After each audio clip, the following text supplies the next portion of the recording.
Chapter 38-22. Compared to Los Angeles, which had a population of close to 4 million, Seattle, which only had about 600,000 people, was much smaller. Of course, it was also much quieter here. Su-Yun liked this place very much, and it was very close to Vancouver. With such a close distance, Su-Yun naturally thought of Gu Chia. When they found a place to stay, Su-Yun decided to call Gu Chia to see if he could contact her. If he could, he definitely wanted to meet her. After all, the distance between the two cities was only 2 to 3 hours. It was not as if Gu Chia did not have a visa from the U.S. Empire. She could drive over directly. The phone rang many times, but Gu Chia did not pick up. When Su-Yun was about to hang up, Gu Chia's slightly excited gasps suddenly drilled into Su-Yun's ears. Su-Yun. Phew. How do you have time to call me? Phew. When Su-Yun heard this voice, he could not help but be stunned. Did I disturb you? Is it convenient for you to pick up the phone now? When Gu Chia heard Su-Yun's words, she realized that her gasps could be easily misunderstood. Of course it's convenient. I'm practicing at the boxing gym. Phew, when I heard the phone ring, I immediately came to pick it up. But I didn't expect it to be you. How about boxing? Su-Yun smiled. Not bad, you're multi-talented. I think boxing is quite good. When I fight, I can vent all my negative emotions. Ha ha ha, that's why I fell in love with boxing. Gu Chia could not help but laugh happily.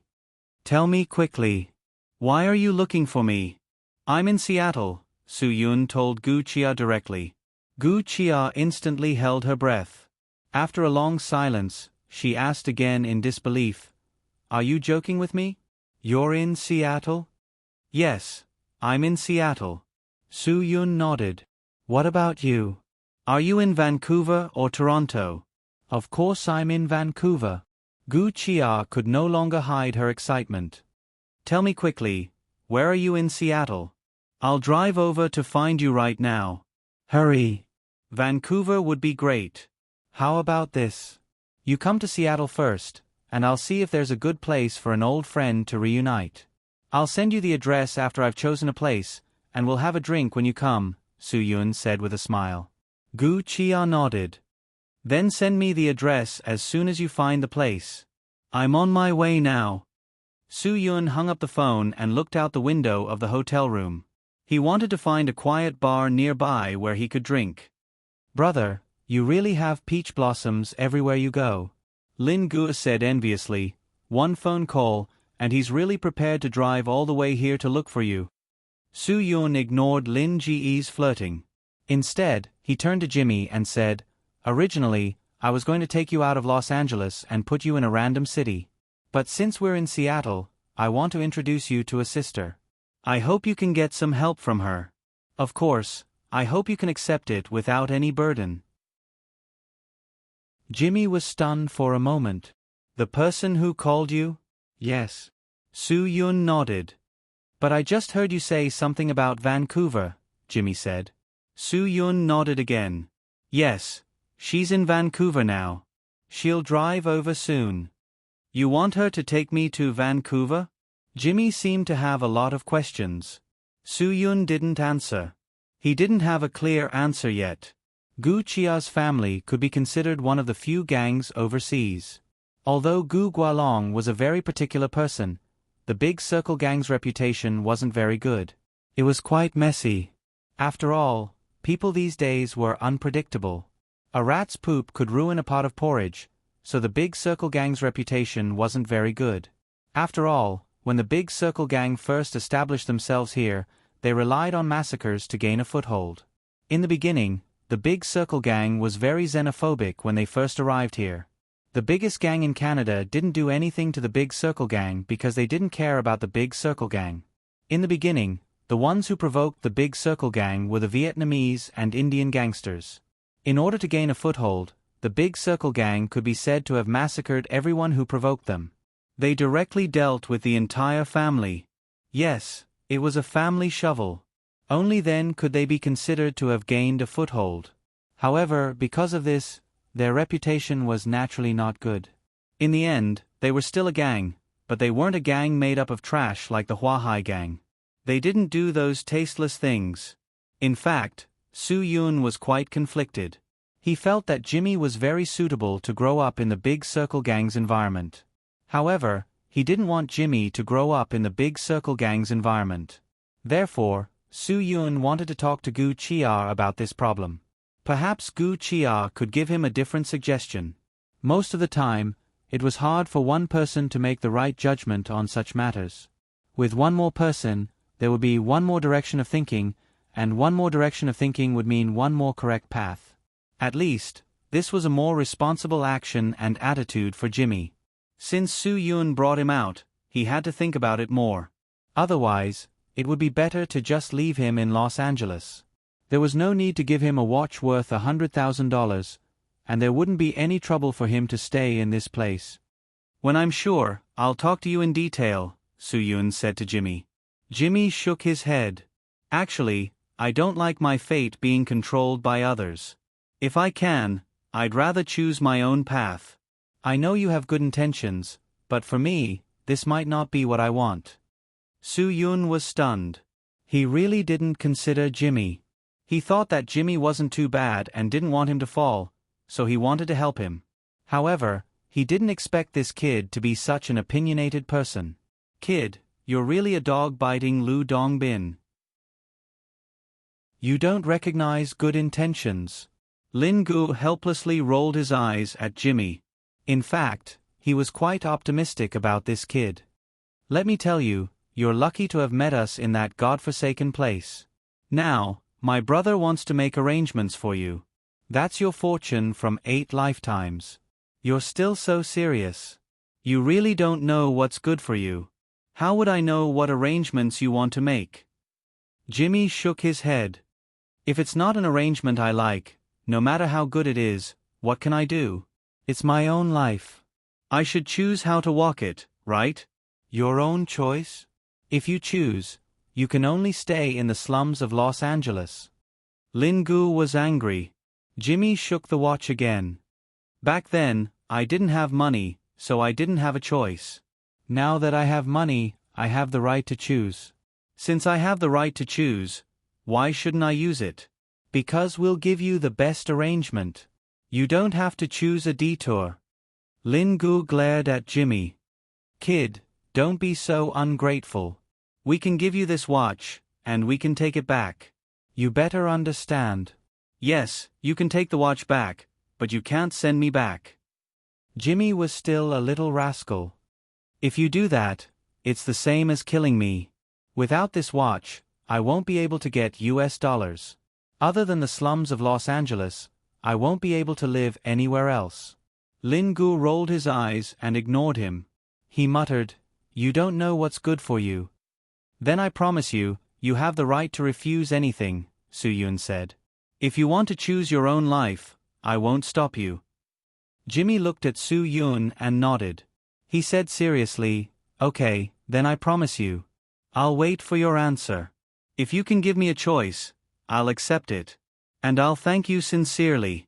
I'll use my life to thank you. I'll pray for God to bless you every day. Su Yun shook his head. No need. I don't believe in God. Your prayers are useless. Even if he really exists, he won't bless me. Jimmy shook his head and insisted. No, he won't. I believe that God will bless you and anyone like you. Because people like you deserve God's blessing. God won't bless people like Mad Dog. Even if they pray, they won't receive any blessings. Su Yun didn't reject his kindness. Then do as you wish. Chapter 38-23. Su Yun walked outside the hotel and found a quiet bar with a pretty good environment. Perhaps there were more whites and Asians in the area he was in, so he could still find a quiet bar like this. The Black brothers definitely didn't like to come to such a quiet place. They preferred to be restless. Although no scientist proved that the higher the IQ, the more quiet people liked, it also didn't prove that the lower the IQ, the more noisy people liked.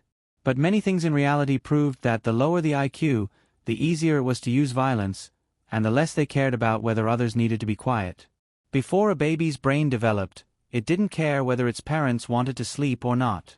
If it wanted to cry, it would cry, and if it wanted to shout, it would shout. And as the brain developed, it became more and more aware of control, because the higher the IQ, the more it understood how impolite it was to affect others. The world's high IQ scientists never went to noisy bars to drink, and the white-collar workers with a high level wouldn't go to noisy places to shake their heads. They preferred to read quietly. Even if they went to drink with friends, they would choose a relatively quiet bar. It wasn't that people who liked to go to bars had low IQ, but most DJs were black, and most people who liked to go to noisy nightclubs weren't good at math. This was the same logic as those guys on the internet who were constantly shouting on the mic. They might have great attainments in music, but other than shouting on the mic, they seemed to be average in other aspects. Perhaps they felt arrogant when they scolded and ridiculed others, but this also exposed the flaw of their low EQ. In short, Soo-yoon didn't like that kind of messy place. It was good to go there once in a while when he needed to release pressure, but there weren't many people who had goals in life who stayed there every day. Soo-yoon sent the location of the bar to Gu Chia, then found a place to sit down. He first ordered a bottle of beer for himself, drinking while listening to light music while waiting for Gu Chia's arrival.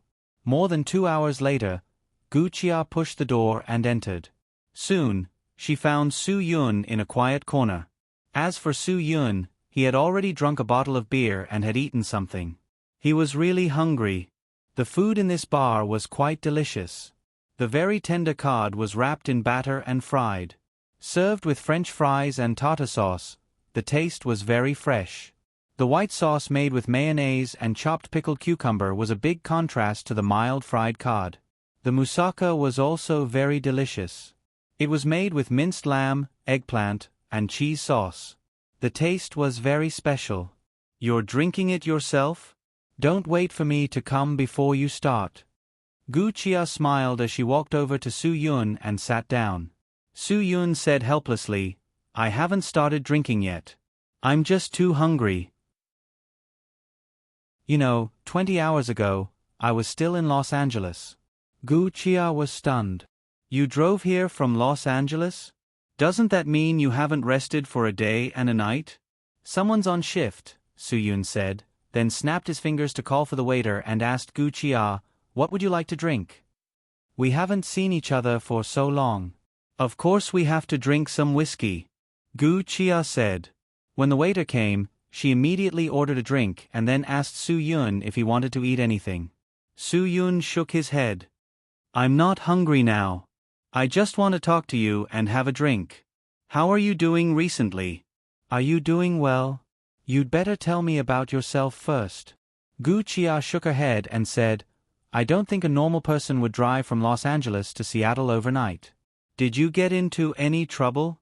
You can't hide anything from me. This is the Western Hemisphere. You may not be able to do what I can do." Soo-yoon smiled. When the drinks were served, the two drank. Soo-yoon talked to Gu Chia about the whole economic crime case in detail. Gu Chia shook her head and asked Soo-yoon helplessly, "Why did you get involved in this kind of thing? Aren't you looking for trouble?" "If I didn't look for trouble, what would happen to the capital flowing into the U.S. empire?" Soo-yoon said, "Hwa-sear is prosperous and positive, but in fact, there are still many places that need money. If it weren't for bastards like Chuan Shan transferring too much capital abroad, our country would definitely be stronger than it is now." Gu Chia frowned. "Do you know, in today's society, there are people in Hwa-sear who can only get a salary of 1,000 yuan or less every month." Soo-yoon said, "In today's society, can you imagine how one can live on a salary of 1,000 yuan a month? RMB. It's indeed a little. Gu Chia said, "But it can't be that little, right? It's indeed very low." Soo-yoon said, "But most people in the country have a low salary. Do you know how many counties there are in Hwa-sear? Even in the wealthier counties, it's considered a good job to earn a few thousand yuan a month.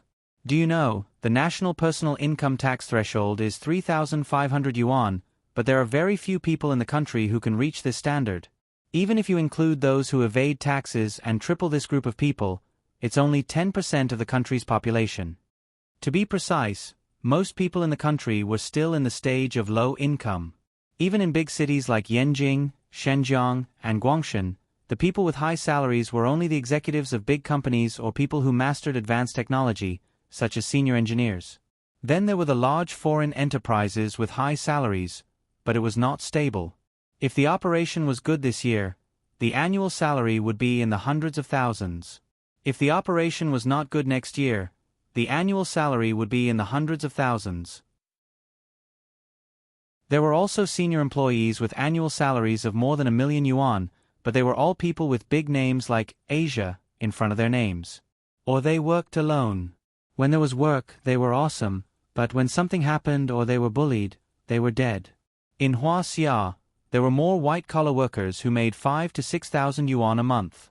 Not to mention the minimum wage, the amount of the policy seemed to be more than 1,000 yuan. Most of the low-level workers followed the policy and received the minimum wage, about 1,500 yuan. However, some private and black-hearted places could not even afford this minimum wage. Look at these days. If it were not for the greed of the ancestors of the family, how many children of ordinary families would be able to make a fortune? Other than those who walked on the edge of the law and walked on the edge of the gray area to make a fortune, the rest of them lived very bitterly. The civil servants in the towns and villages only make 3,000 yuan a month. Their jobs are filled with thousands of people fighting to get in. Su Yun, the people of Huaxia work so hard to earn money, but these bastards easily transfer their money overseas. With so much capital that originally belonged to Huaxia flowing out, how can the country's construction not be affected? How can the economic development not be affected? Inflation will obviously happen. When the time comes, prices will soar, but wages will not be able to keep up with the speed of price increases. Even the civil servants will not have a good life. Gu Chia did not live in Huaxia, so she did not know the situation in Huaxia at all. How much money did this Chuanshan family make? Gu Chia asked.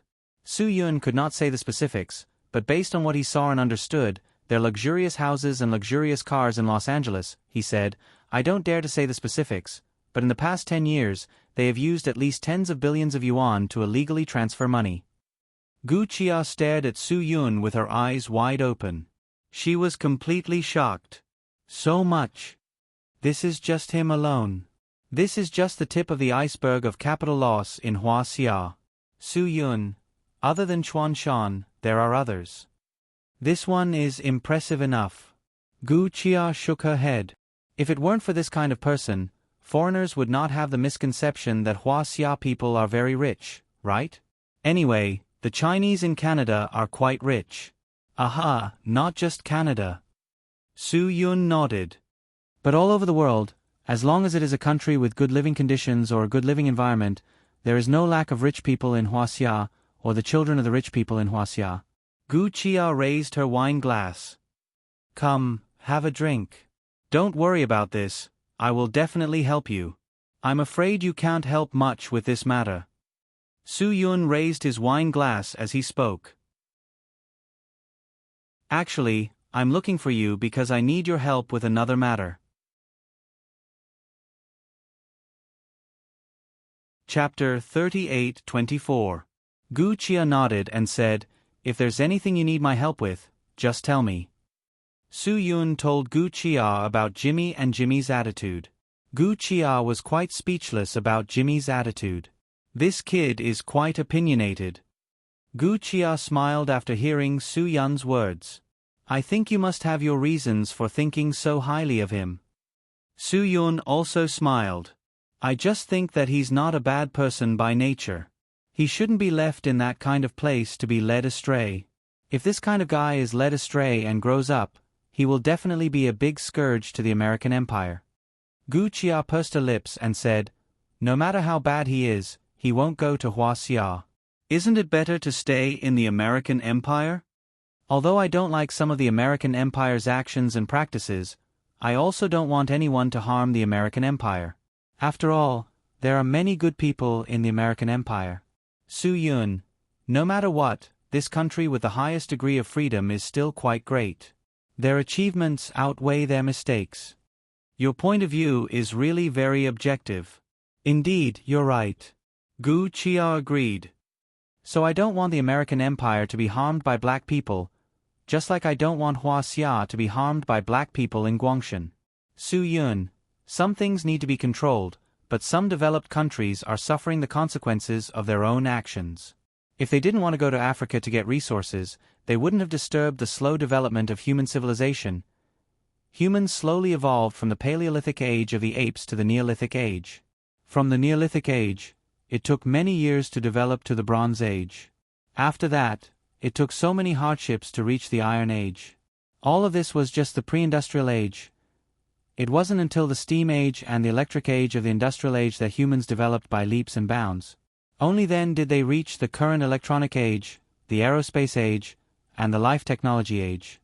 The African continent was forcefully dragged from the pre-industrial age to the current technological age by developed countries.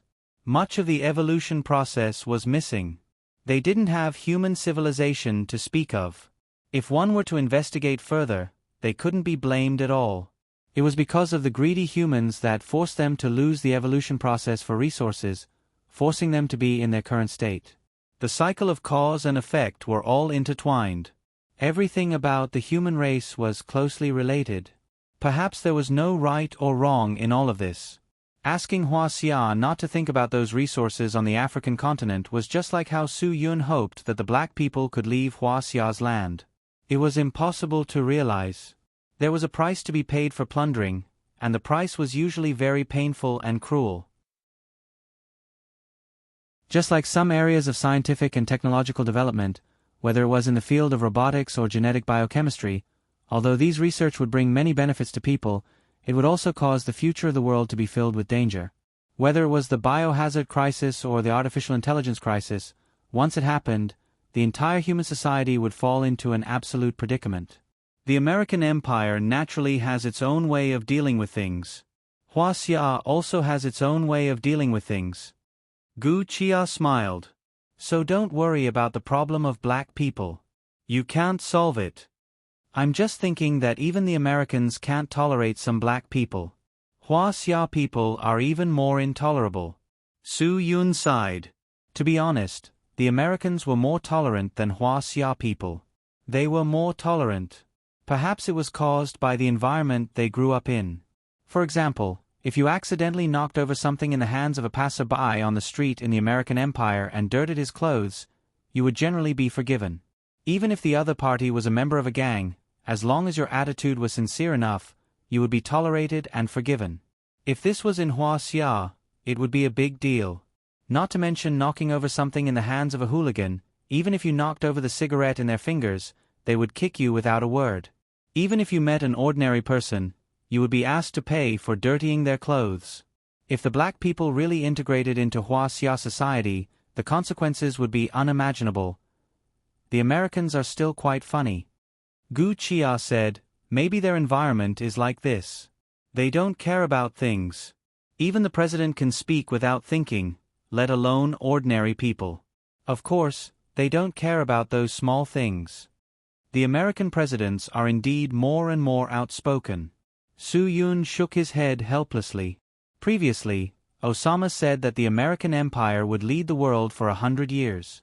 That was already unreliable enough. This blabbermouth also said that Hua Xia built military facilities in Nanyang without the consent of the American Empire. Gu Chia couldn't help but laugh. This was indeed quite interesting. I really have a curse word that I don't know if I should say to him in person.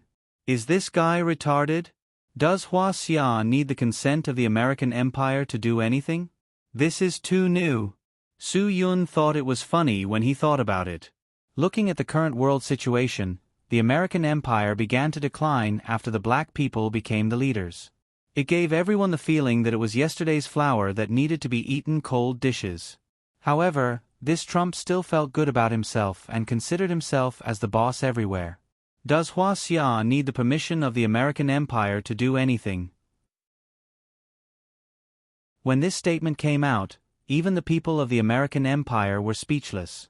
Those who voted for him would definitely regret voting for such a big idiot. The American Empire bullied the third Fatso's country, bullied you, beat Iraq, beat Libya, beat Did they get approval when they beat others? They even bypassed the United Nations. Who did they get approval from? They even shamelessly talked about Hua Xia's matters. The American Empire still wanted to be the overlord with such a robber logic in power? Still wanted to be the overlord of the world? Before this idiot Trump stepped down, the American Empire's position as the overlord would be gone. Such a country would be defeated sooner or later. Robber logic was unpopular. This was the idiot Trump. First, he invited Taiwan Islands Hong to visit the United States. Then, he talked to Kai on the phone. What did these little actions mean? It was as if no one understood. He just wanted to play a little trick. He felt that if he didn't play by the rules, he would be able to kill someone. This was really in line with the character of a sinister person. Trump, this idiot, obviously didn't understand Hua Xia, such a big country. He needed to use various methods and channels to probe and understand Hua Xia. This included sending Kissinger to visit Beijing. Everyone knew what his real purpose was. Moreover, this guy would definitely do a lot of little tricks in the future. The American Empire was obviously an empire that was declining. Like an old man, his body functions were irreversibly aging. All kinds of social contradictions were inevitably arising. What was even more frightening was that these contradictions couldn't be solved. As a result, they were constantly eroding the society of the American Empire. To put it bluntly, the 9/11 incident was a sign of the decline of the American Empire. Even the few wars he started in the Middle East after that, whether it was the reason for starting the war or the final outcome of the war, they constantly exposed the irreversible decline of the American Empire. Until the current presidential election of the American Empire, all the ridiculous things inevitably appeared. Both sides abused each other and exposed each other's shortcomings. What kind of democracy was this? It was simply a farce. Obviously, it showed that the society of the American Empire was being torn apart. The values of the upper class were falling. All of these were symptoms of going downhill. This was the law of social development, and no one could change it. Although Hua Xia also had a lot of problems, overall, it was still in a stage of rapid growth. Just like a young man, full of vitality and extremely strong vitality. Now, whether it was the political system, military technology, economic and social development, they all showed endless vitality. The leaders were removing the evil disease bit by bit. Hua Xia will be a bright and beautiful place. Who would be able to lead the world in the future when China, which was developing and rising, faced with a declining U.S. empire? Even a fool could tell. Trump could actually say such ridiculous things. Wasn't he afraid that the American empire would directly scold him to death? A country that could be a president with a moron was really hopeless. How many years could the poor American empire last? Although this generation might not feel it much, the next generation would clearly feel it.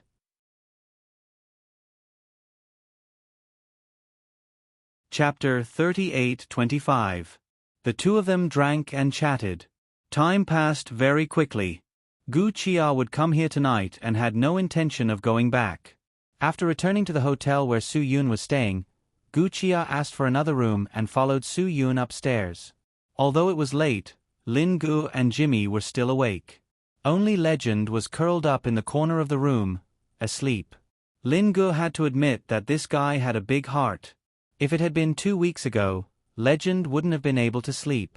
However, he had been through too many things in the past 2 weeks. Everything was different now.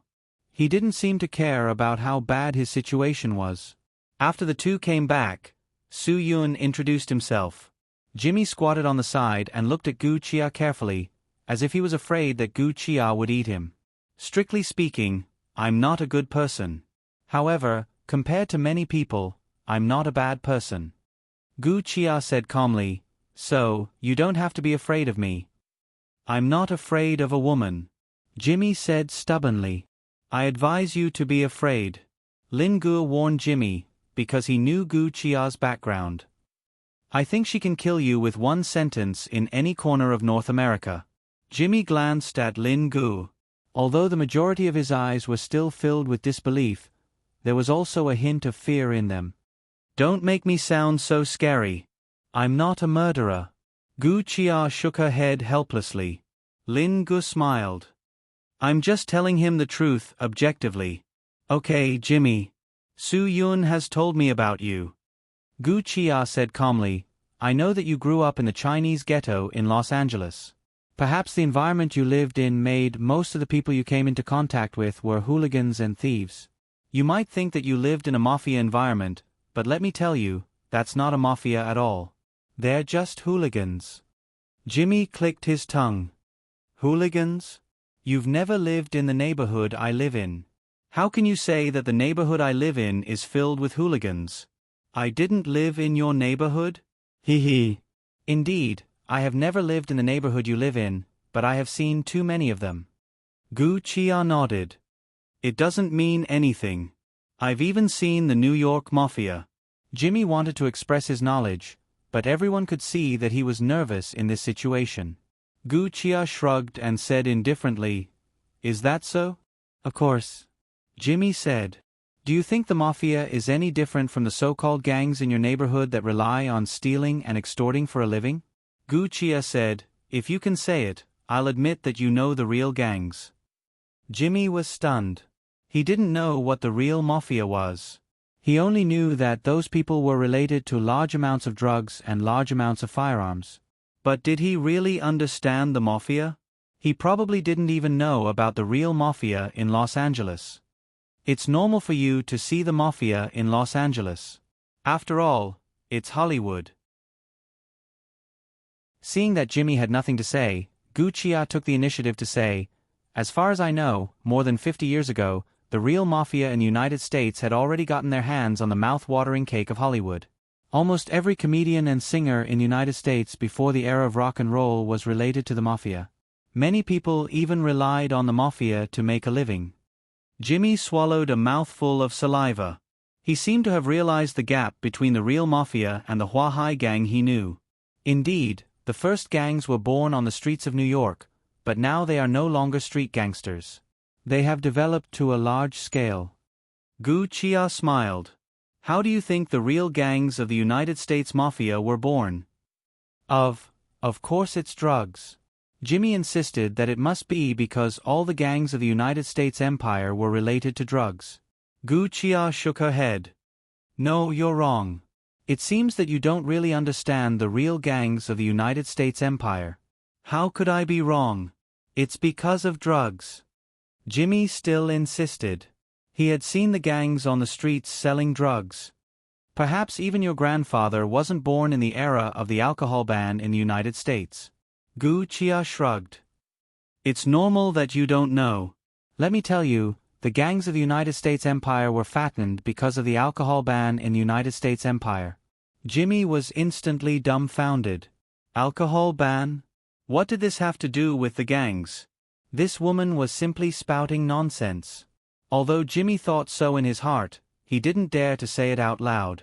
After all, Gu Chia was brought over by Su Yun. Jimmy felt that he should have the most basic respect for the other party. That's right.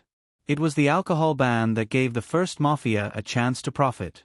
Gu Chia said, Believe me, I know the history of the gangs in North America better than you do. It was in the era of the alcohol ban that the gangs took over the import of alcohol. Of course, it was smuggling. In that era, they built their huge criminal empire with the profits from manufacturing and illegal sales. If it weren't for the capital they accumulated at that time, they wouldn't be so powerful now. Jimmy listened in a daze. This was something he had never understood before.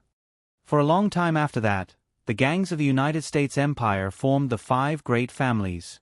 After World War II, the United States Empire and the Soviet Union entered the Cold War. At that time, the United States Empire was busy dealing with the Soviet Union and ignored the criminal gangs of the country. They even denied their existence. Gu Chia smiled slightly. It was also during that period that the gangs of the United States Empire began to get involved in the development of drugs. Jimmy swallowed a mouthful of saliva. So, you don't know how the gangs of the United States Empire really rose to prominence, Gu Chia continued. Even if you know, it doesn't mean anything, Jimmy said. It's just history. Yes, it's just history. Gu Chia smiled again. Then, how do the gangs you've seen recruit people? Or can just anyone join? Of course not just anyone can join. Jimmy said. He knew that Hua Hai gang recruited people by learning how to steal. If they didn't know how to steal, they didn't have the qualifications to become a real member of Hua Hai gang. Gu Chia nodded her head. That's not bad. I thought they would recruit all sorts of random people. However, I can tell you how the mafia recruits people. So, how? Jimmy wanted to put on an indifferent expression.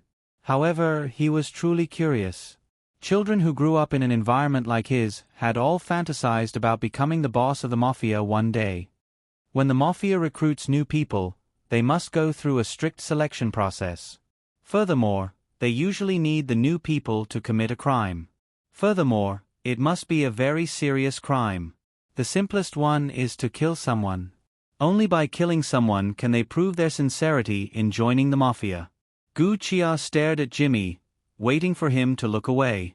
Under the redefinition of the mafia's family law, committing a crime was no longer a crime. Instead, it was something worthy of respect within the organization. Only by killing someone can one join the ceremony. The portrait of the Virgin Mary on the main altar must first be stained with a drop of the participant's blood. Then, the piece of paper will be ignited and placed into the participant's open hands. Gu Chia continued to stare at Jimmy. After the oath of death is completed, the gang members will use the money to throw a grand banquet. From then on, the person will be a member of the mafia for the rest of their life, until they either die or betray the organization. Jimmy was stunned. What happens to betrayers? Betrayers violate the mafia's family law. They will be punished, and in serious cases, expelled. Although there are different consequences for violating the mafia's laws, in the end, they will still be unable to escape death. Gu Chia laughed. Jimmy swallowed his saliva once more. Of all the mafia members he knew, the only one he knew was Mad Dog, who had killed someone. For the mafia, killing someone is a common occurrence. They will tie someone to a heater or have their head smashed in with a large hammer. In fact, there are even cases where someone's head is clamped in a vice and his eyes really fall out. These things that you might think are inconceivable are common occurrences in the mafia. Gu Chia laughed. The story of Monster Soldier King, Dragon Fury Team, has been updated. Please follow the official WeChat account of Pen Spirit Sleepwalking. The steps are as follows. Open WeChat, click on the upper right corner, click on Add Friend, click on the account, enter QQ276432835 or enter Pen Spirit Sleepwalking, search, follow.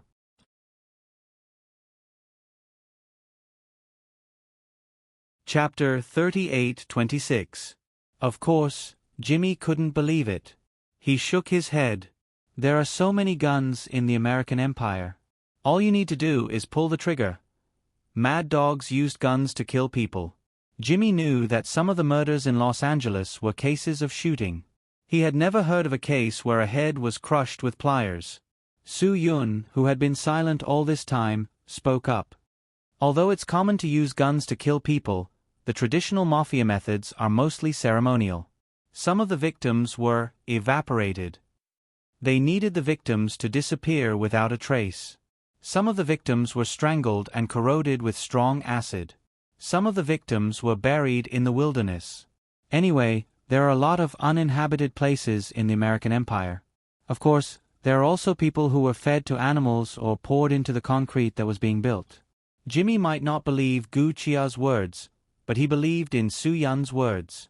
Jimmy had seen how Su Yun taught the black people in the black community a lesson. He also saw how Su Yun dealt with mad dogs who wanted to shoot him. So, Jimmy was sure that Su Yun was not a simple person. In Jimmy's eyes, Su Yun must be a very powerful person. He must have seen a lot. Maybe Su Yun was a member of the legendary Chinese mafia, and a very, very powerful and important person. So, Su Yun's words were the most trustworthy words for Jimmy. Actually, the mafia is very particular, so I wonder if you've really seen a mafia. Gu Chia said to Jimmy. Kid, it's better for you to be humble. No, I've seen the mafia kill people. There are many cases in Los Angeles caused by the mafia. Jimmy always wanted to maintain some dignity in front of Gu Chia. I've seen people killed by the mafia. Gu Chia still looked at Jimmy with a gentle expression. Aha, what have you seen? I've seen them killed with guns. Jimmy said. So, they leave the bodies? Gu Chia said. If the mafia doesn't want to leave the bodies, there are many ways. Leaving the bodies must mean something. What do you mean by expression? What do you mean by expression? Jimmy was completely confused. He realized that he was really a child who knew nothing in front of the other party. Did you see the severed hand of the deceased placed in front of his chest? That meant that the deceased was also a member of the mafia and had been killed by the mafia in revenge. If the bullet was shot in the mouth, then it meant that they had said something they shouldn't have said, or that they had betrayed someone's interests and told the government about it. If there are banknotes on the deceased's face, it means that this guy was killed because of greed or because he offended others. Gu Chia said, "There are rules." What did you see? By the time Jimmy saw it, the scene had already been sealed off by the police. How would he know what it was? And even if he saw it, he wouldn't pay attention to it because before today, he didn't know that the mafia had so many rules. Little friend, don't underestimate the mafia. Gu Chia said, "They are not just guys who sell drugs. They have more resources than you can imagine. The firearms they sell may be beyond your imagination." Jimmy swallowed his saliva and said stubbornly, "No matter how many firearms they sell, it has nothing to do with you." Su Yun smiled. "That's where you're wrong. The big sister in front of you is probably one of the top 10 firearms dealers in North America." Jimmy was so shocked that his jaw dropped. What a joke. How is this possible? This woman in front of me. Who? Jimmy took a deep breath and looked at Gu Chia as if she was a monster. If you exaggerate a little more, you will scare this child. After Gu Chia said that, she glanced at Jimmy and said lightly, "However, what he said is actually not exaggerated." Admiration appeared in Jimmy's eyes. "Jimmy." Su Yun knew it was time. "I want to discuss this with you now. Do you want me to join her? Is she a Canadian mafia? Jimmy spoke incoherently. "I am willing, I think I am willing to follow your arrangements. I am not a mafia." Gu Chia shook her head. "We are called the Big Circle Gang in Canada." Jimmy almost cried out in excitement. The Big Circle Gang was also very powerful. He had heard of it before. It was a powerful gang like the Mad Dog Gang that Hua Hai Gang couldn't catch up to. "Did you hear what we said just now?" Su Yun asked Jimmy. Jimmy was stunned. "Hear what?" "Gangsters are not a good choice because this is a road of no return. Many people who walk on this road will fall to their deaths halfway. Su Yun, this is not as easy as you think. If you are not prepared to die, I advise you not to take this road." Jimmy swallowed a mouthful of saliva. But he wanted to say something but stopped. "I know what you are thinking. If I grew up in your environment, I would have the same idea as you. Su Yun, because this is the only road you can see since you were young. I believe that anyone would have the same idea as you." Jimmy nodded. There were some things he couldn't say, but Su Yun could understand him. "But now, I will give you another path. Su Yun, stay in Seattle. She will introduce you to a car repair shop. The mechanic is a very powerful Chinese." Su Yun continued, "You don't have to worry about food and shelter. If you are really willing to study hard, you can learn a lot of skills when you become an adult. Then, choose a city you like. The money from selling that watch will be enough for you to open a small car repair shop. As long as you have the ability, you will quickly gain a foothold in this country." People with skills were very popular in the United States because labor was expensive there. Hua Xia's parts were expensive and the labor was cheap, but it was different in the United States. The parts might not be worth much, but the labor was definitely not a small expense. Therefore, this industry could definitely make him a little bit of money in the United States. For someone of Jimmy's status and background, this was already a very good opportunity. If he was willing to seize this opportunity, his life would change. What if I don't choose this path? Jimmy knew that this was a very good opportunity, but he was unwilling to give up. After all, Gu Chia standing in front of him was actually such a powerful person. She was from the Big Circle Gang. If you don't choose this path, then let her take you to Canada. Su Yun said, actually, I don't really want you to go to Canada to join the Big Circle Gang. To put it bluntly, the Big Circle Gang was also a gang.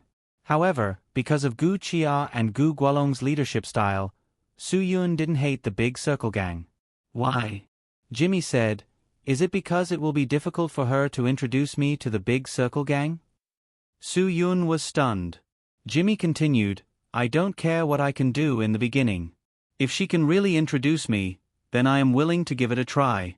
If the Big Circle Gang doesn't accept me, can I still choose to come back and learn how to repair cars? Gu Chia couldn't help but laugh. I really didn't realize that you were quite greedy. Lin Gu looked at Jimmy helplessly. What is this called? This is called eating from the pot and thinking about the bowl. If you can't reach the pot, then you will come back to eat from the bowl? Jimmy glanced at his toes, feeling a little embarrassed. Indeed, he felt that his request was a little too much. If I bring you to the Big Circle Gang, then the chances of you being rejected are very small. It's the same if Su Yun brings you there. It's almost impossible to be rejected. Gu Chia shook her head. Jimmy didn't believe her. But the Big Circle Gang is still the Big Circle Gang. How much power do you have in there? She was just a young girl. Jimmy didn't believe that Gu Chia could be that capable. He also didn't believe that she had that much power in the Big Circle Gang.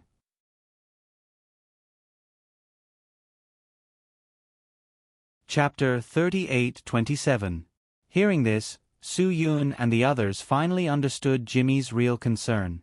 He really wanted to join the Big Circle Gang and grow up in their environment.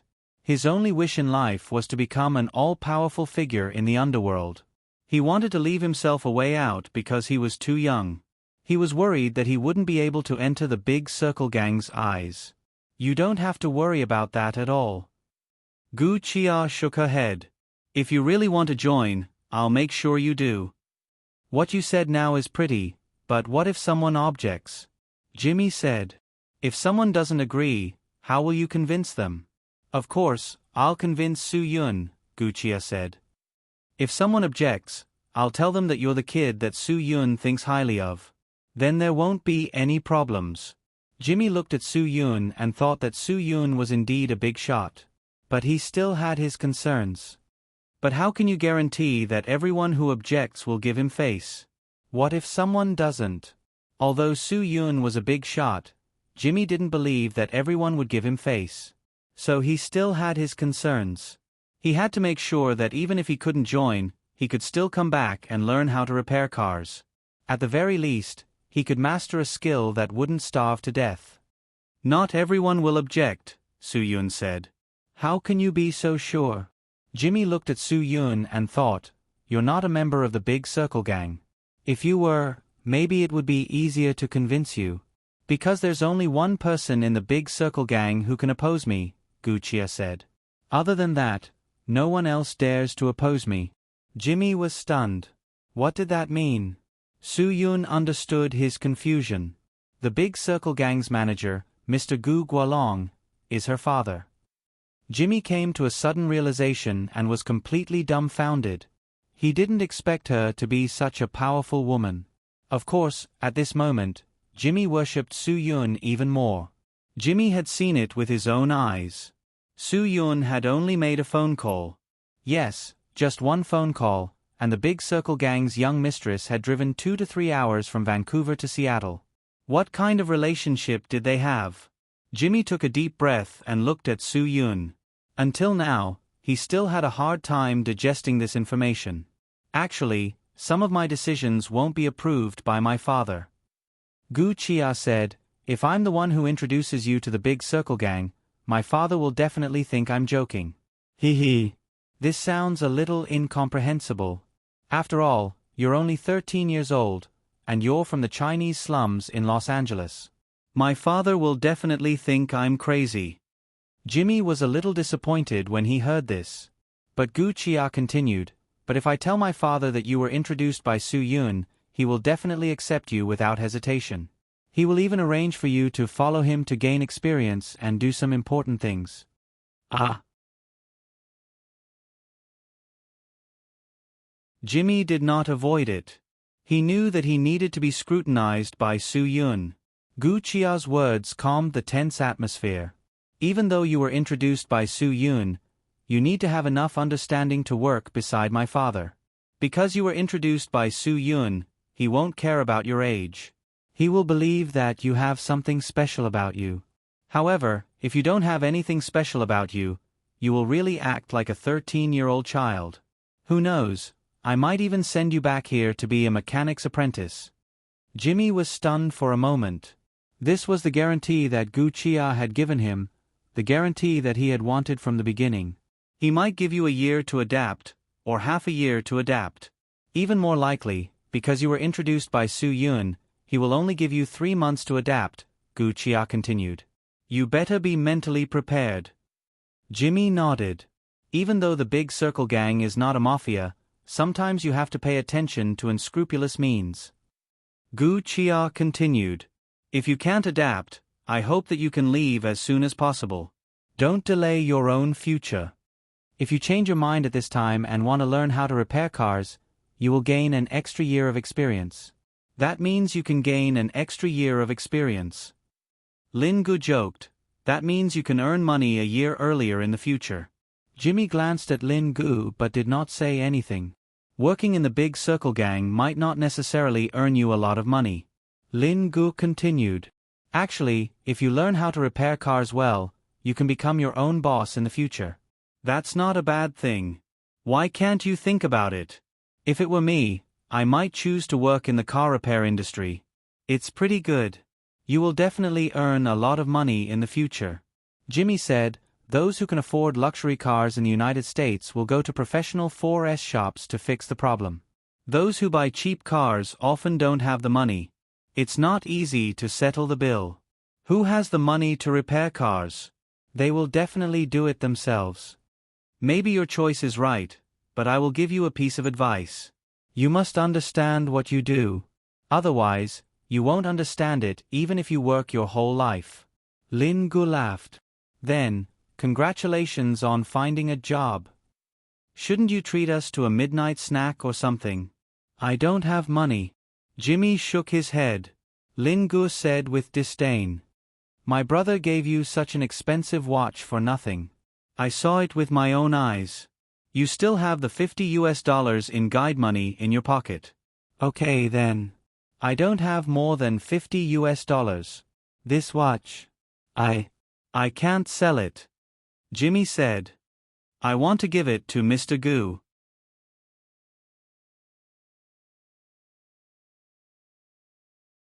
Chapter 38:28. Gu Chia couldn't help but laugh. You haven't even joined the Big Circle Gang and you've already learned how to give gifts? That's not good. My father won't accept it. He hates this kind of thing. Jimmy quickly shook his head and explained, I'm not giving this as a gift.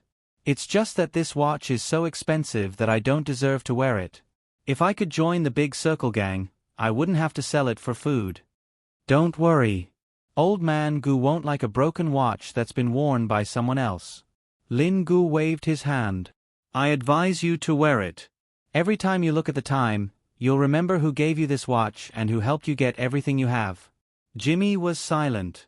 If this watch was worn on his wrist, it could indeed play a role in encouraging him. What did you say? This watch is trash? It's a limited edition, okay? If you think it's trash, you can give it back. Legend grumbled. The watch wasn't his most expensive one, but it was his favorite one. It had a nice texture to it. Lin Gu glared at him. Yo, you're not sleeping? Is it because the place I left for you to rest is uncomfortable? Do you want to go to the washroom? Legend didn't dare say anything else.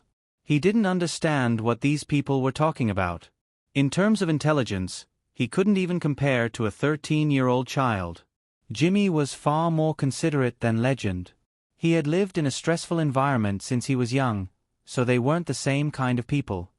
Then I'll use this watch as a reminder. Jimmy nodded. If I were you, I'd use this watch as encouragement. Soo-yoon corrected him.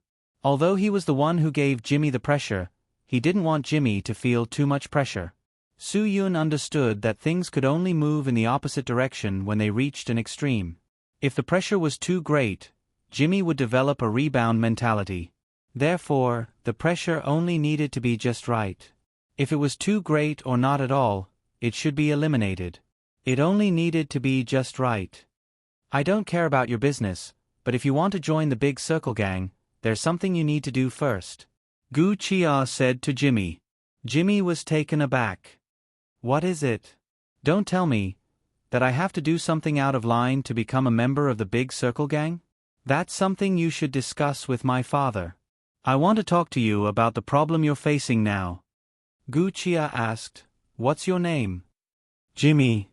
Gu Chia shook her head. I'm asking you what your full name is. Jimmy Don, Jimmy said. No, I want your Chinese name. Gu Chia said, When I introduce myself to anyone, I will never say that I am Chia Gu from the Big Circle Gang.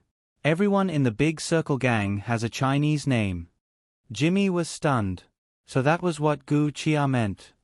You better remember that the Big Circle Gang is not a gang of foreigners. It belongs to the Chinese, and only the Chinese, Gu Chia said calmly. Jimmy nodded. Okay, I'm Tang Mi. That's a nice name, Gu Chia said. Gu Chia said, It sounds much more pleasing to the ear than Jimmy. If I tell my father that your name is Tang Mi, he will face you with a smile. If I tell him that your name is Jimmy Dunn, he will give you an extremely cold face. I understand. Tang Mi nodded. From now on, I'll be Tang Mi. Jimmy Don doesn't exist in this world anymore. Good. Gu Chia smiled. You're quite flexible and adaptable. If you want to establish yourself in the Big Circle Gang, you'll have to learn that first. Otherwise, you'll be eliminated from the Big Circle Gang. Tang Mi nodded. Gu Chia continued. Whether it's me or my father, we'll treat you politely before you join because of your relationship with Soo-yoon. Before you join, you're Soo-yoon's friend, which means you're our friend. But after you join, we'll treat you the same. We won't treat you differently just because you're Soo-yoon's friend. We won't take extra care of you because of that. Soo-yoon smiled and looked at Tang Mi. I know. Tang Mi took a deep breath. Perhaps bearing the label of being recommended by Soo-yoon would give him more pressure and responsibility than anyone else. What I can guarantee is that you'll have more opportunities than anyone else. You'll have to pay more than anyone else, Gu Chia said. Everything, whether it's good or bad, depends on you. If you want to establish yourself in the Big Circle Gang, it doesn't just depend on my father's words. You'll have to find your own foundation. You'll have to fight for your position. Tang Mi slowly digested Gu Chia's words. That's all I can give you, Gu Chia said. That's enough, Soo-yoon said to Gu Chia. Thank you. I'd like to thank you on behalf of myself. Gu Chia nodded. All right, I'll take it. Then, Gu Chia changed the topic and glanced at the legend. How are you going to deal with this guy? The legend couldn't help but tremble. He didn't want the fire to burn him. He just wanted them to treat him like air. He can't go back to LA now. I think the entire police force will lock down his Beverly Hills villa, Soo-yoon said. The situation isn't optimistic. Gu Chia nodded. But you still have a lot of things to deal with. There are a lot of things to deal with, and we need his cooperation.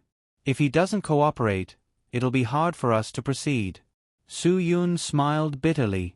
I don't trust him at all. He'll definitely think of a way to get rid of us when he has the chance. Gu Chia said, Oh.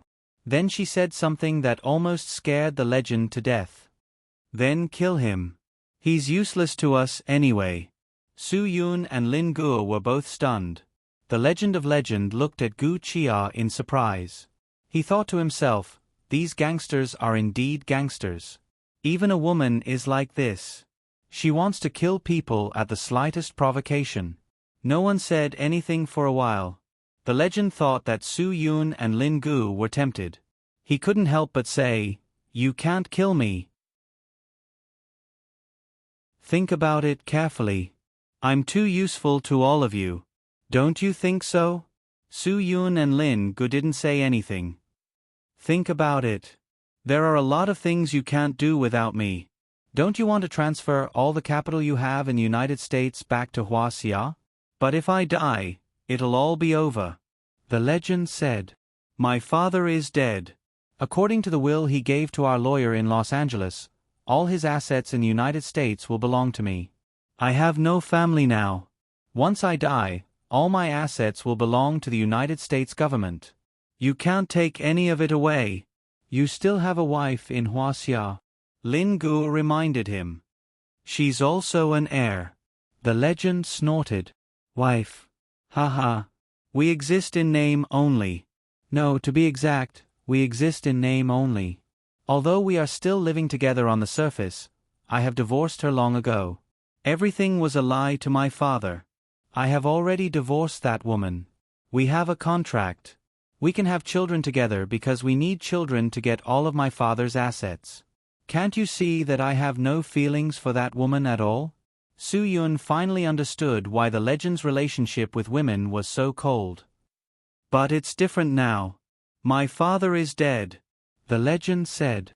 "So I don't need children with that woman to get my assets. I've divorced her. She's a citizen of Huaxia. She didn't become a citizen of the United States for some reason. That's why the people in Shenzhong's consulate didn't want to save her.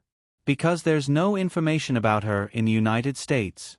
Su Yun couldn't help but sigh. They really couldn't understand the world of these people. What were they thinking? "You'd better not forget that I didn't want to do this. But I have to inherit everything. So you can't hurt me. If you hurt me, you'll lose everything." The legend's eyes were almost burning.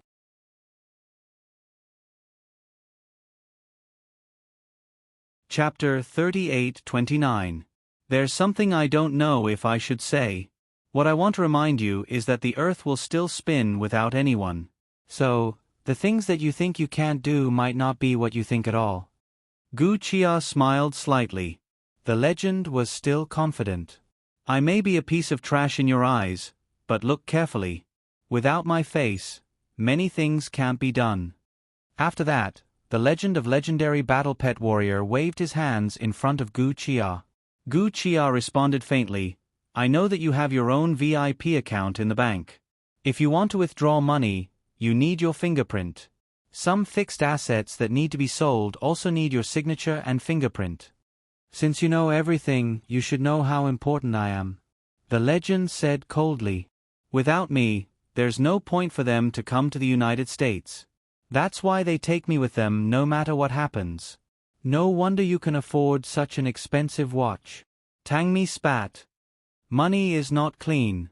"Who said my money is not clean? What do you know?" The legend was not afraid of Tang Mi. He glared at her and scolded her. "What would a pauper like you know?" Tang Mi snorted. "Not many Huaxia people can afford to be so extravagant in the United States. Even if it's US dollars, it's hard work. Huaxia people who can afford to be so extravagant in the United States, without exception, are all bastards with dirty money." "Without exception? Do you know how many people you've offended?" Ha. The legend looked at Su Yun. "You're the CEO of Sky Entertainment Group. You should know what he means. Are Huaxia stars in Hollywood also filthy money? Are the Chinese directors who come to Hollywood to develop their careers all unclean?" Su Yun smiled and said, "I don't dare to say that there are no exceptions, but from what I know, if there is no power to support it, the Huaxia people won't get a share of the Hollywood cake, whether it's directors or stars." The legend was stunned. "You think Hollywood is clean just because it's in Jewish hands? Ha. Do you know what kind of people the mafia was when it was first established? If you don't know, let me tell you. Italian, Jewish, Irish." Gu Chia said, "Do you think that Hollywood stars don't have any influence?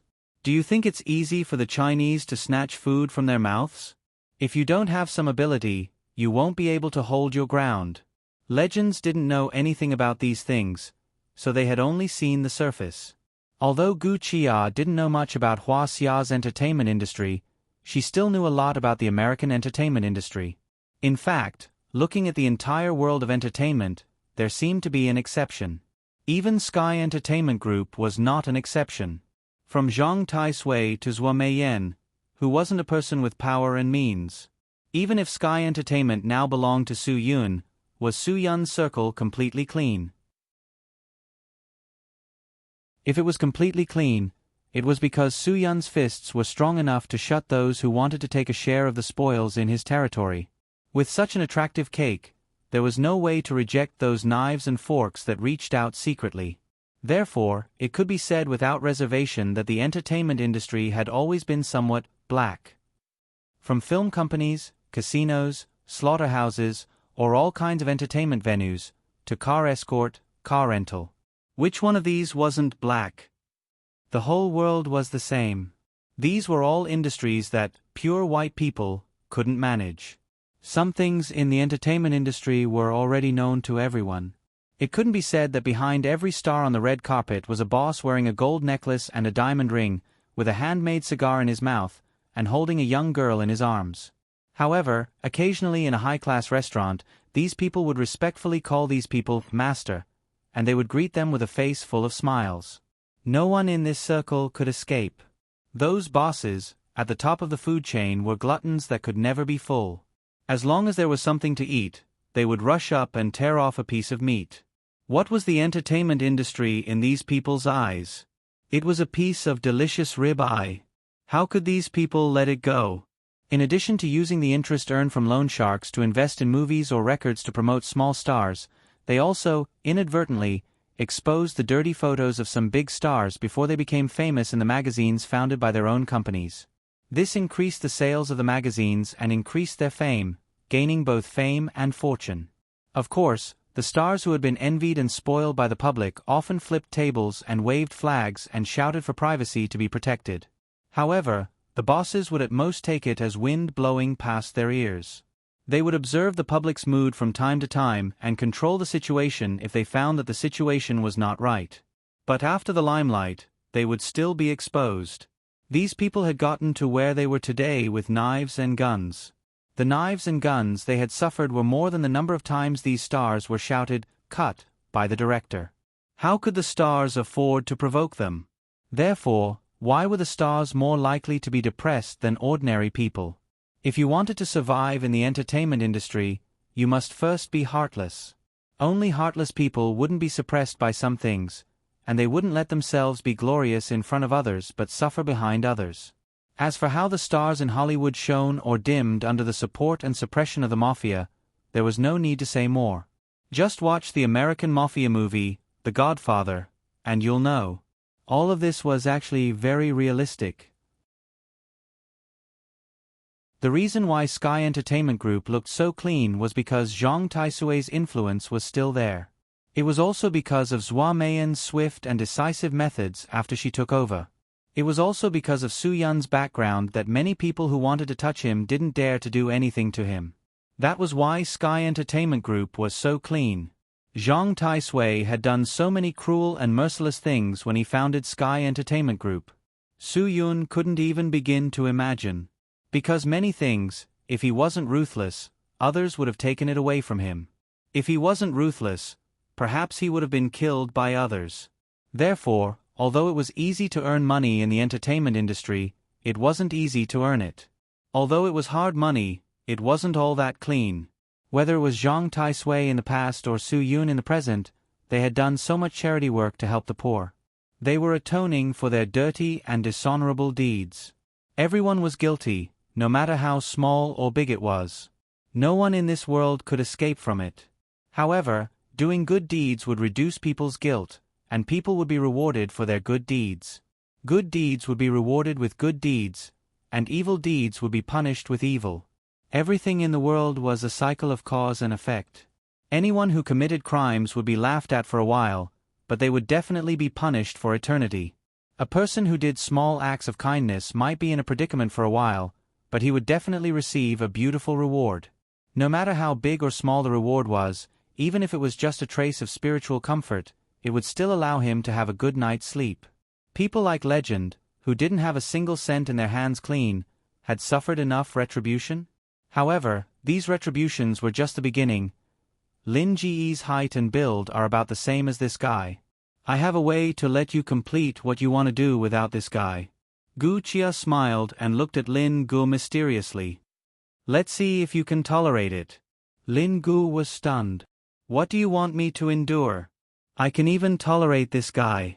What else can't I tolerate? As long as it can solve the problem, I can do anything. Su Yun didn't understand what Gu Chia wanted to do. He looked at her curiously and waited for an answer. This guy is really useless. However, to be on the safe side, you can spare his life before everything is settled. Gu Chia continued, when everything is settled, I think it's necessary to let him know that it doesn't matter who is missing in this world. Nothing is necessary for people like him. Lin Gu couldn't wait. Sister Ya, don't keep me in suspense. I'm about to explode with curiosity. If we don't need this guy, I won't have to be nice to him every day. Legend felt wronged. This is called being nice to him? He was almost suffocating to death.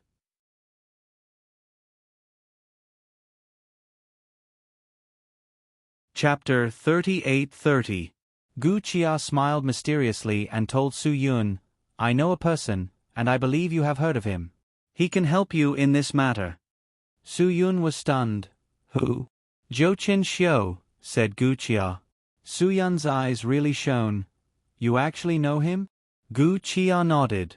Jochin Xiu probably had to be traced back to Zhang Taisui's era. At that time, in the underground world, he was called Thousand Faces by everyone. His disguise skill was at the peak. It was because of his amazing disguise skill that no one dared to offend him. But for some reason, this guy disappeared from Huaxia 20 years ago, and there was no one like him anymore. Although many people wanted to find him to do things and ask him for help, everyone knew that as long as Jochin Xiu did not want to show up in public, no one could find him. Even if he walked right next to you, he wouldn't be discovered. His disguise skill at the peak made him disappear from this world. Everyone knew that he deliberately hid, and people forgot about him after a long time. Of course, some people thought that this guy was dead. Gu Chia had never lived in Huaxia at all, and she was not a person of that era. How could she know Jochin Xiu? Su Yun was obviously a little surprised. As long as Jochin Xiu helps, he can disguise Lin Gu into that guy's appearance. No matter the appearance, fingerprints, he can do it. Gu Chia smiled slightly. He can make Lin Gu into another legend, a one-to-one copy. Lin Gu took a breath of cold air. He had heard of this kind of character. His family's old master Lu should have mentioned it, but he had heard about it when he was a child. He had almost forgotten about it. To be honest, Lin Gu was really looking forward to it. Jochin Xiu has disappeared for a long time. No one has news of him now. Su Yun shook his head. You can't find him at all. Naturally, you can't find him in Huaxia, because he is in Canada. Gu Chia smiled. Su Yun was really surprised this time. Jochin Xiu was actually in Canada. Gu Chia actually knew where he was? There must be a very special reason for this. This is unbelievable. Su Yun shook his head. How did you know?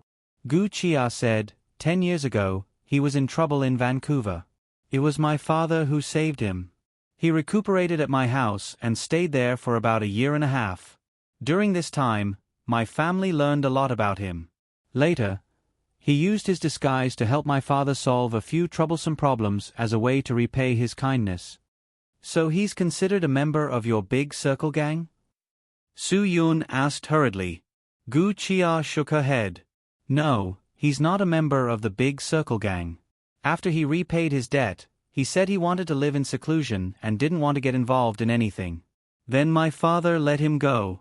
Later, he told my father that he moved to Gerenave in the great northwest of Canada and lived in seclusion on a small island in Big Bear Lake. The great northwest of Canada was not a good place. The place was too cold. Let's put it this way. The northernmost and coldest place in the northeast of Huaxia could not be compared to this place. It was even colder here. It was frozen all year round.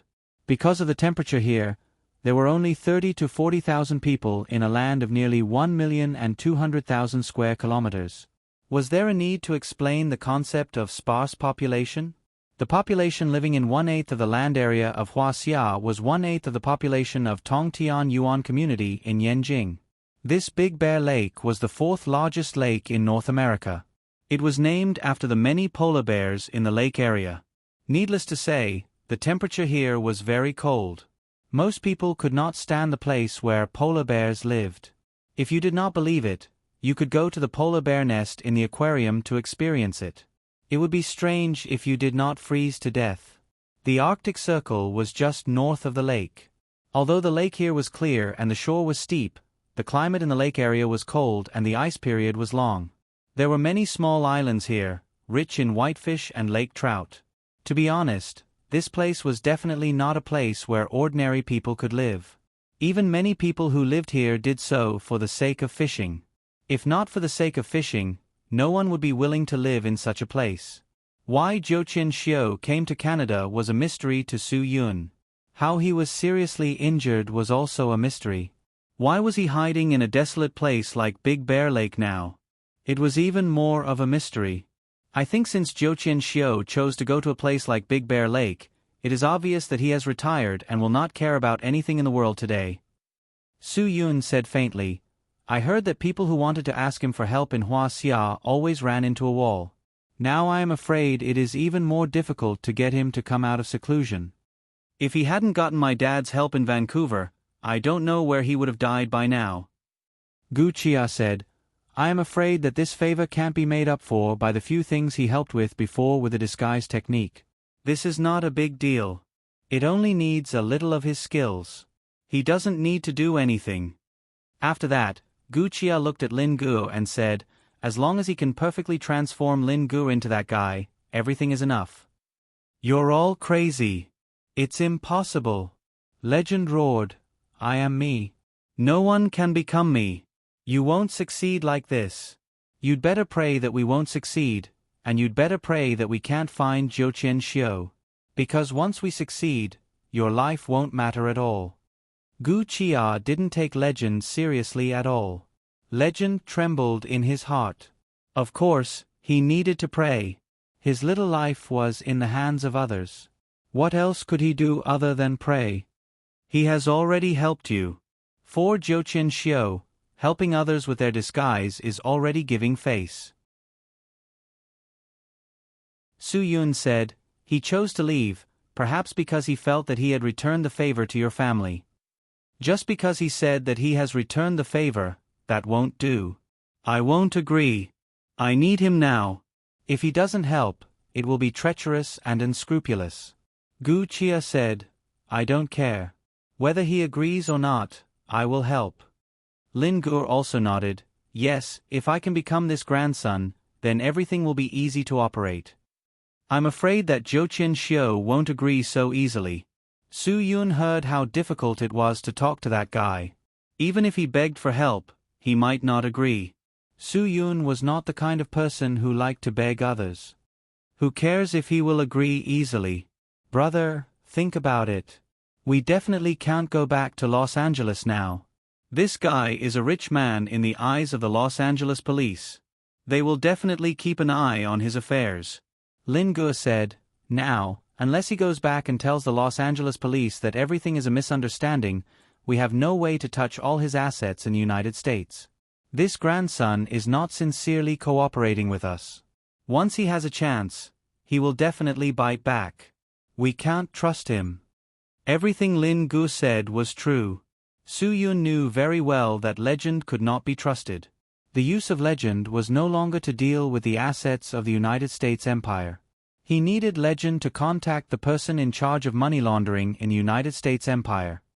Then we have to find Zhou Qianxiu and try. Su Yun said, no matter what the result is, we have to try. That's right. That's how it should be. Lin Gu said, if he doesn't cooperate, even if we have to use force, we will have to make him help us. Su Yun smiled bitterly. We don't understand the thoughts of the previous generation, so this kind of coercion may be meaningless to him. I don't care. Anyway, even if I have to pester him shamelessly, I want him to make me look like this. Lin Guo was like a tortoise eating a scale. He was determined. Let's take one step at a time. There is always a way out. Su Yun glanced at Legend. Even if Zhou Qianxiu is not willing to help, I believe there will be a way to solve this matter in the end. There is always a way to solve everything. Legend looked at Su Yun without saying a word. He kept cursing in his heart. I believe you. I have experienced a lot of things since I was a child that I felt I couldn't get through, but they were all solved in the end. Gu Qia nodded. My father also said the same thing. Everything can be solved. My brother likes to say that God won't starve blind sparrows to death. Lin Gu chuckled at the side.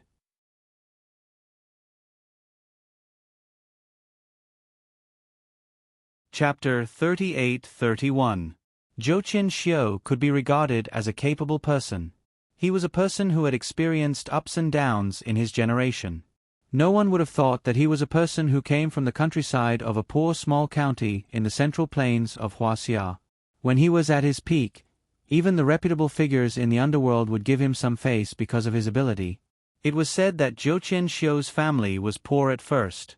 His parents could not afford to raise him, so they directly drove him out of the house because he was the eldest in the family. When he was 11 years old, his family hoped that he could be self-reliant. When Zhou Qianxiu was a teenager, although it could not be said to be a chaotic era, it was still the early days of the founding of the country. Bandits and gangs were quite serious.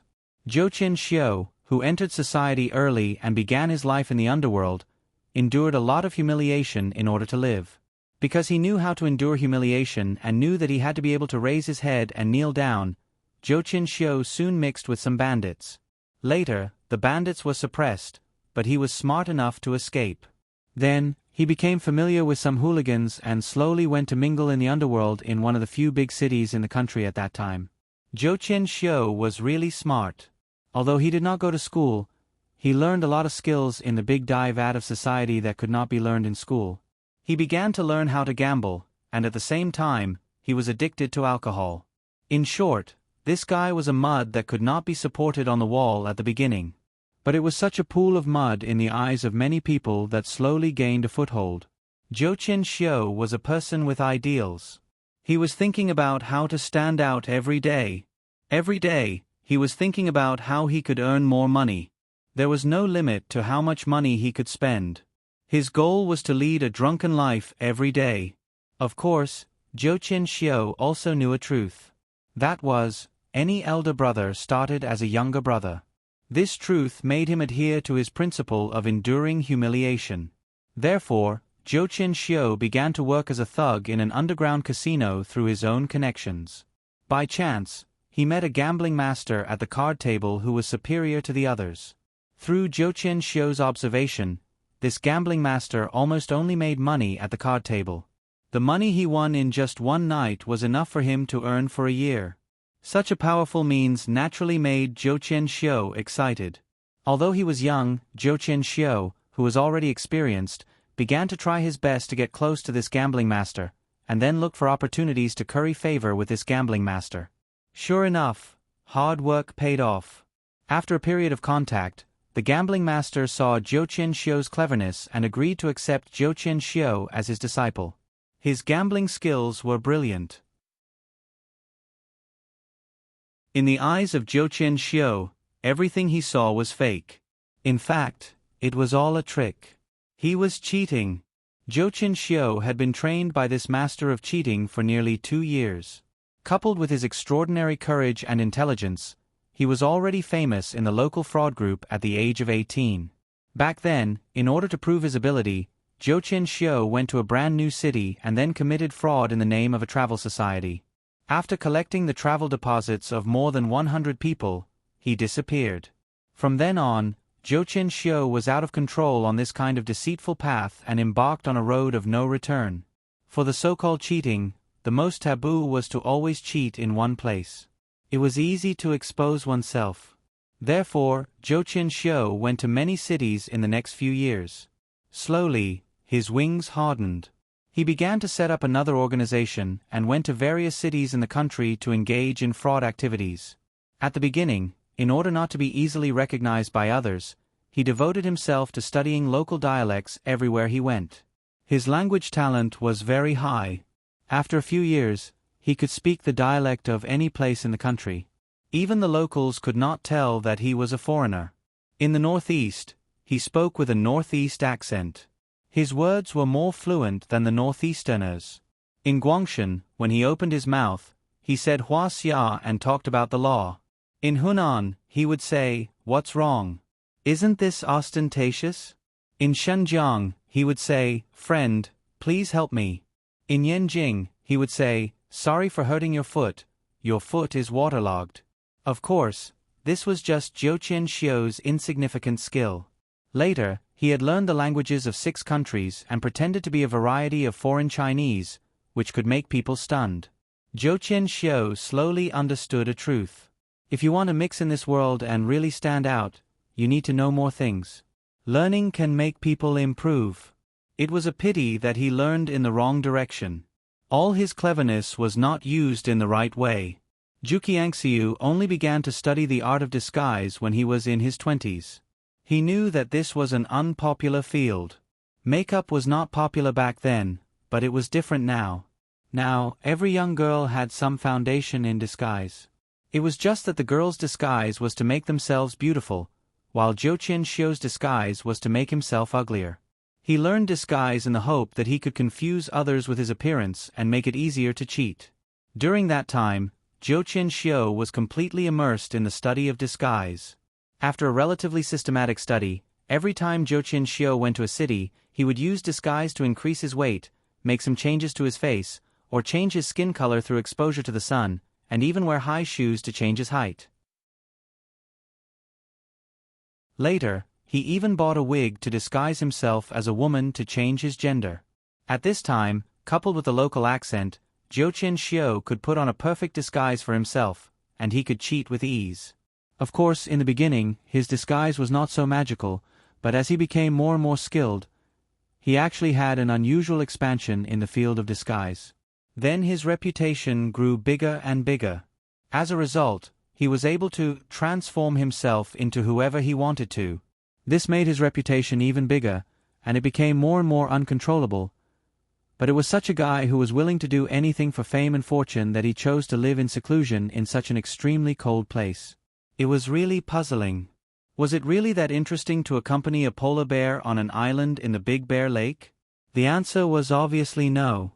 Only a psychopath would be willing to live with a polar bear in such a cold place. But in any case, since Su Yun and the others decided to give it a try, they must go to Big Bear Lake in the northwest region to find Zhou Qianxiu. It wasn't easy to go to that damned place that was dozens of degrees below zero. It was now winter in the northern hemisphere, and even the ordinary coastal areas were already bitterly cold, not to mention the Big Bear Lake near the Arctic Circle. Big Bear Lake was really not a good place. Before going to Big Bear Lake, they must first prepare enough warm clothes. The ordinary clothes they were wearing now could not withstand the temperature of Big Bear Lake. Even the down jackets must be super thick, the kind worn by professional Arctic expeditions to withstand the cold of that place. As for the decision to go to Big Bear Lake, the Legends were completely unable to accept it. Legend refused crazily, but he had no right to speak at all.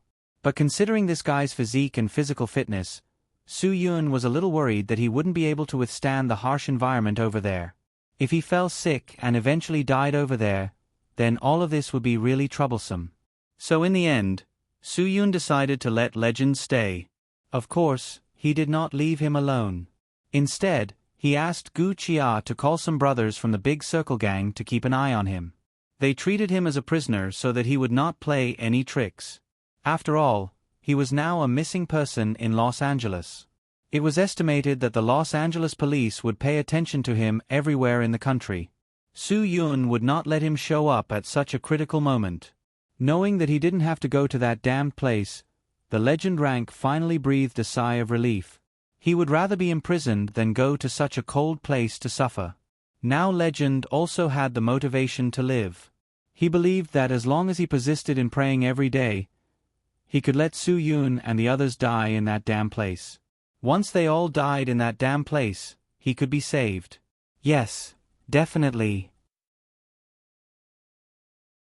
Su Yun and the others would definitely die. Legend couldn't help but laugh when he thought of this.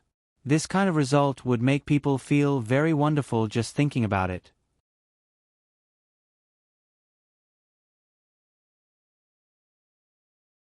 Chapter 38-32. The people Gu Chia found were all trustworthy. But even so, she still warned the few people who were called to watch over the legend of Legend. Remember, I'll leave this to you. If you mess it up, you'll regret it. Gu Chia said, "Do you know why I called you here?" The few people looked at each other. They all felt that it was just to watch over one person. There was no need to mobilize so many people, right? The person I asked you to watch is very cunning. He will definitely use all kinds of flowery words to deceive you and tempt you. He might even offer you a price that you can't refuse. Gu Chia said, "So I have to remind you. Don't worry, Mississippi. We will never be bribed by him. No matter how much money he offers. We won't be tempted." Gu Chia glanced at the speaker. "That's because you don't know the price he can offer, right? It's the same. I won't be tempted." The speaker insisted. "If it's $1 million, I believe you won't care about him. If it's $10 million, I'm willing to choose. I believe you can resist the temptation." Gu Chia continued, "But what if he offers $100 million? Each of you will get $20 million. How can you not be tempted?" "I'm not confident anymore." The few people looked at each other. This was an amount they didn't even dare to think about. How could anyone possibly be able to afford such an amount? "Don't think that I'm joking." Gu Chia said, "If that guy tells you that he can give you so much money, will you believe it?" The few people shook their heads almost at the same time. Of course, they wouldn't believe it. "Well, I don't believe it either. If I believe it, I'd be an idiot." Gu Chia continued, "I don't know if there are idiots among you. Miss, if anyone dares to be disloyal, I promise that I'll kill him first." "Don't worry, miss. We're definitely not that kind of people. I'll supervise them." "Miss, I don't need anyone to supervise me. I'm only loyal to the Big Circle Gang and you." Several people expressed their loyalty one after another. Gu Chia nodded. "Mutual supervision is the best way for you. I can tell you that I trust you, but if someone really betrays me, I'll warn him that no matter if he gets 10 million or 100 million, I'll make sure that he'll meet the king of hell before he even starts to spend it." When she said this, Gu Chia was very serious. She was not joking at all. "We will definitely be able to." They all nodded and looked at each other, as if to tell their companions that he was absolutely loyal and hoped that his companions would be like him and take him as a role model. Gu Chia was only relieved after she had explained everything. After that, they were delayed by another day. Before they set off, Su Yun decided that Tang Mi should stay as well. He didn't think that Tang Mi had the physical fitness to deal with the harsh environment of that place. If it weren't for the fact that Gu Chia had to go, Su Yun wouldn't have wanted her to come along. He and Lin Gu would be enough. Because the place they were going to was completely frozen, they brought 2 professional snowmobiles in the back of the pickup truck. After all, no one knew if a car could still move in that kind of environment. Sometimes, when the snow was too thick, it would definitely affect the car's ability to move. No matter how professional a car was, no matter how good a car was, when faced with too much snow and ice, it couldn't solve the problem. Snowmobiles were a necessary tool. While Su Yun and Lin Gu were purchasing these necessary items, Gu Chia didn't stay idle. She found someone to get a brand new license plate, settled the customs officer between the 2 countries, and also found someone to paint the car as fast as possible. The Ford Raptor F650 Su Yun and the others drove over was almost like another car. Gu Chia also got something that Su Yun and the others had forgotten: a snow anti-skid chain. When they reached that cold place, this anti-skid chain would definitely be very useful if it was put on the tires. Just in case, they confirmed some of the necessary items again and again. Then, they stayed for another day so that they could remember more of the necessities. It didn't matter if they brought more with them at this time if they didn't need them, but they couldn't let them go when they reached the place and found that they couldn't move. That would be a disaster. Staying for another day was really effective. They remembered a lot of important things. After all these things were prepared, they were ready to set off. Tangmi was a little unwilling to stay, so he kept persuading himself that he stayed to supervise these guys who were guarding the legend. He told himself that the task he stayed for was also very important, which made Tangmi feel a lot more at ease. The car quickly left Seattle, then left the territory of the American Empire and entered the territory of Canada. It was a journey of 2,000 to 3,000 kilometers, which was even further than the distance between Los Angeles and Seattle. Moreover, the road in Canada became more difficult the further north they went. Therefore, they originally expected to arrive in 3 days, but it was impossible for them to arrive in 3 days. Fortunately, they prepared enough food. At night, if they couldn't find a motel that provided food and accommodation, they could take the electric cooker they prepared and connect it to the car's power source to cook a pot of high-protein and high-calorie food. Then, they would drink a few mouthfuls of liquor, get into the prepared sleeping bags, and make do with the car for the night. The road conditions in this place were very unsuitable for driving at night. It was too dangerous to drive at night. In the end, they drove for 3 days before they finally entered the area of the Great Northwest. However, there was still at least half a day's journey from here to Big Bear Lake. The frozen road conditions made it impossible for them to increase the speed of the car. After Su Yun realized that more than half of the food they brought had been consumed, he began to think about finding a place to catch some food. There were many small lakes here. After breaking the ice, they could wait for some fish to swim over. This was because the fish would be attracted by the oxygen here compared to other places. Su Yun could use a branch to catch a few fish, scrape the scales, clean the internal organs, and easily start a fire to roast them. They were fragrant and tender. They needed to consider whether they could find a place to replenish their supplies when they returned. It was probably not easy to find a place to buy supplies in Big Bear Lake, so they had to catch some food on their own. The rest could be used for emergencies on the way back. Su Yun was very considerate in all aspects. After eating grilled fish, they were cold all over. Even if they wore thick down jackets and had a fire, the bone-chilling cold in this place still made them feel very uncomfortable. "Brother, this damn place is at least minus 40 degrees Celsius, right?" Lin Ji's whole face was covered very tightly. "I swear, I will never come to such a cold place again. I really can't stand it. This place is originally covered in ice and snow all year round. It's still winter in the northern hemisphere. It's normal to be minus 40 or minus 50 degrees Celsius," Gu Chia said. "At night, it can reach minus 60 degrees Celsius." Lin Gu complained helplessly. "The problem is that there are not many hours of daylight here. Most of the time, it's night. Most of the time, it's dark. We're close to the Arctic Circle. How much daylight can there be?" Su Yun also smiled bitterly. "We're lucky that it's not dark 24/7. Don't complain. Before we came, you were more proactive than anyone. Brother, if I knew this damn place was so cold, I would have reconsidered." Lin Gu had always grown up on a tropical island. When had he not experienced such weather that was dozens of degrees Celsius below zero? He was really about to break down. Su Yun patted Lin Ji's shoulder.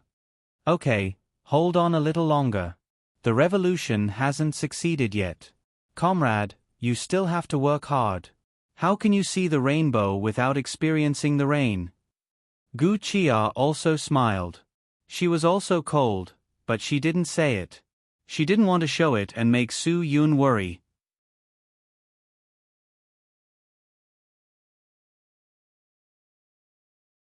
Chapter 38-33.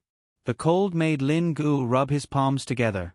"Say, if we go further north and reach the Arctic Circle, how are we going to survive?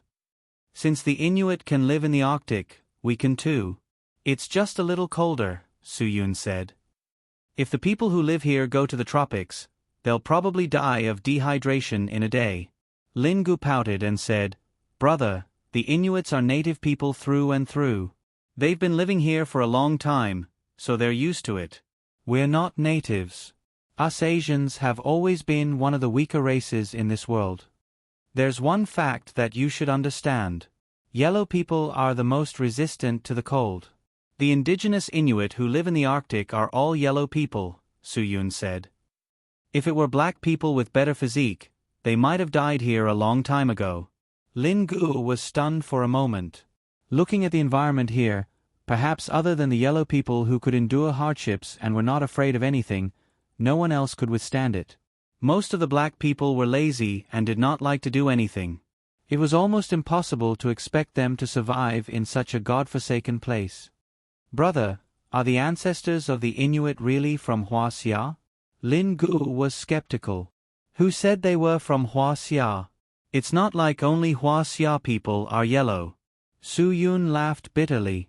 "The ancestors of the Inuit should be from Siberia. As far as I know, tens of thousands of years ago, the Siberians crossed the Bering Strait from Asia to North America. They might have also crossed the frozen Strait Land Bridge." Gu Chia had never heard of this before. "So, they're also part of the East Asian ethnic group?" "Yes, according to some of the human history that I know." Su Yun said, "Those who lived near the sea caught sea animals and fish. Those who lived inland hunted for a living. Brother, there's one more thing I don't understand. You said that they might have crossed the frozen Strait Land Bridge?" Lin Gu said, "The entire Bering Strait is frozen?" "Yes." Su Yun said, 10,000 years ago, it was the Ice Age.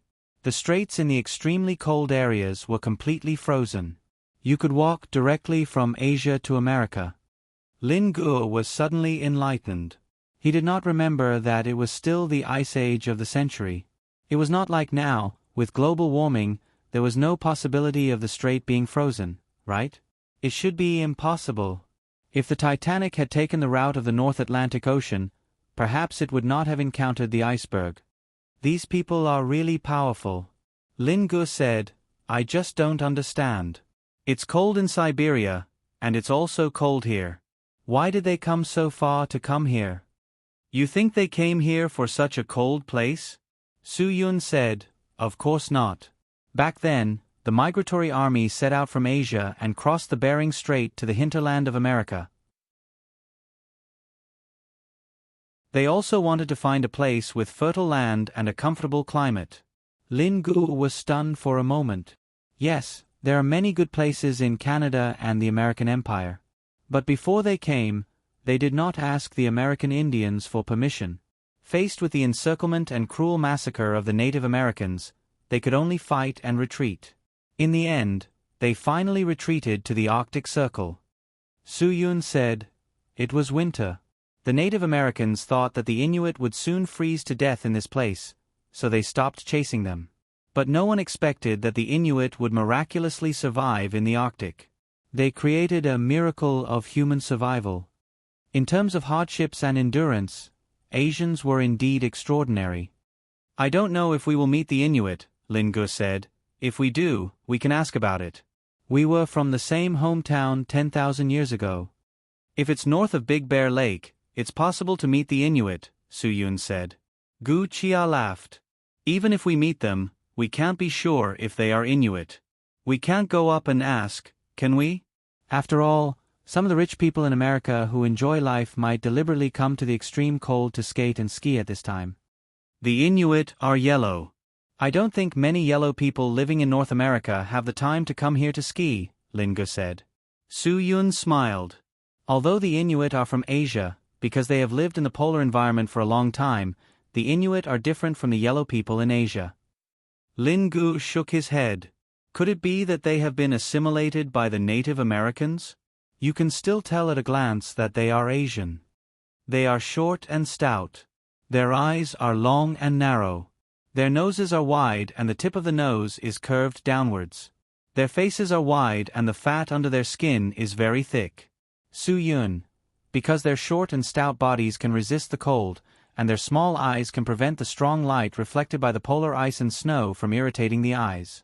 Driving in this white snow is very tiring for your eyes, isn't it? Lin Gu nodded. They drove slowly here because the strong light reflected by the ice and snow in the day was uncomfortable for the eyes. Driving at night also reflected the light, which was unbearable for the eyes. It is because of these physical characteristics that they have evolved that they have an amazing ability to resist the cold. Su Yun. Of course, another important reason why the Inuit can resist the cold is that they eat food that is high in protein and calories. Otherwise, they would have collapsed long ago. Lin Gu looked at the grilled fish they were eating. Does this count as high in calories? Wait a minute. Let me ask you first. Do you know why they're called Inuit? Su Yun. It is the name they give themselves in their language. In their language, the Inuit refer to real people. They say that because the Native Americans gave them a name that they don't like, Eskimo.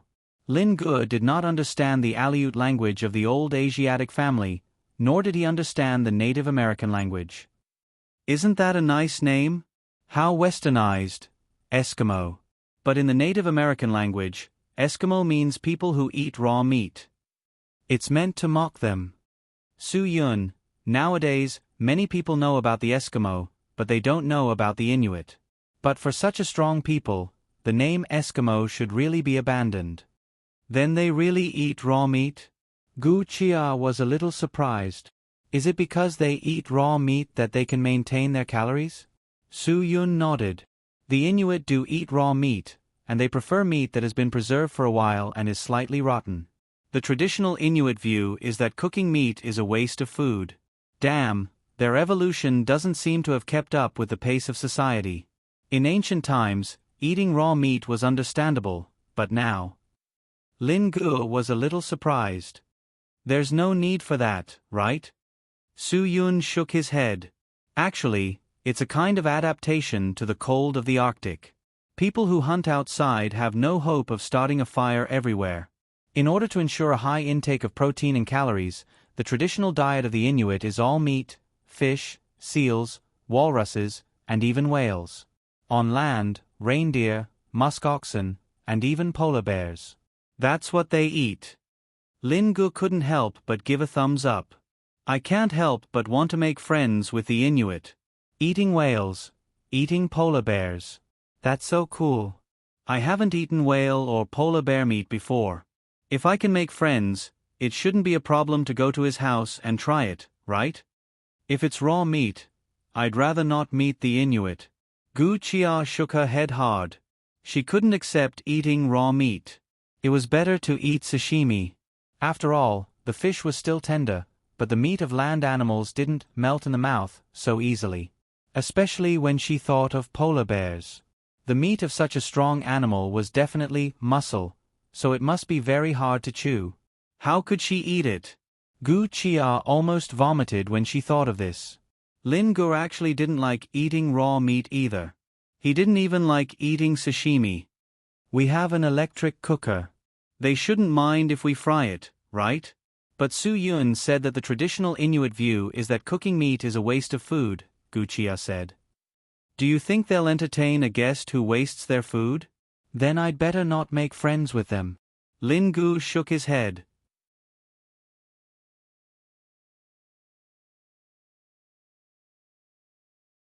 Chapter 38-34. Su Yun stood up and stepped on the grilled fish fire with his foot. Pigeon, prepare to help me put on the anti-skid chain. I estimate that if we go forward for another 2 hours, it will be difficult for the car's tires to grip the ground. I don't want to get stuck in the car prematurely. Lin Gu immediately went to the car to find the anti-skid chain. He now only hoped that the car could go a little further. After all, as long as the car was there, they could use some electric cookers and the like. Without the car, there would be no power port. Without the power port, it meant that they could only eat barbecue. It was not easy to make a fire in such a humid and cold place. If the fuel for the fire and the combustibles were used up, they could only eat it raw. The two worked together and quickly installed the tire anti-skid chain. Everything was ready. After checking twice, the three of them went on the road again. This journey was really hard. When Su Yun saw that the map navigation finally showed that they had arrived at Big Bear Lake, he felt relaxed physically and mentally. But they still had to face a lot of problems. Big Bear Lake was so big. Who knew which island Jiuqianxiu would be on?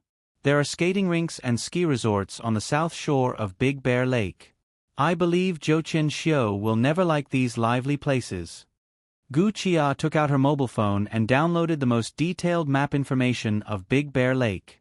If there is no accident, he will find an island that is the furthest away from human habitation. With that said, Gu Qia quickly found an isolated island in the northwest corner of Big Bear Lake on the mobile phone map. She handed it to Su Yun for a look. Su Yun could only say that Gu Qia's judgment was the closest. I think this kind of place is reliable. Isn't he trying to make others unable to find him? The more no one will come to this kind of place, the more naturally it is his hotbed. Lin Gu said, "This is the place. Let's go here to find him." Su Yun nodded. "Then let's go to this position first." In this season, the entire Big Bear Lake was not navigable. The surface of the lake had been frozen. This was the coldest time of the year in Big Bear Lake. Even so, Su Yun did not rashly drive the car onto the frozen lake. For him, it was better to go around the lake and drive into the frozen lake when he had no other choice. It would reduce a lot of danger. Big Bear Lake was really quite big. Su Yun walked around the lake and was really impressed by the natural scenery here. All of this was really amazing. The thickness of the ice was something they had never seen in Huaxia.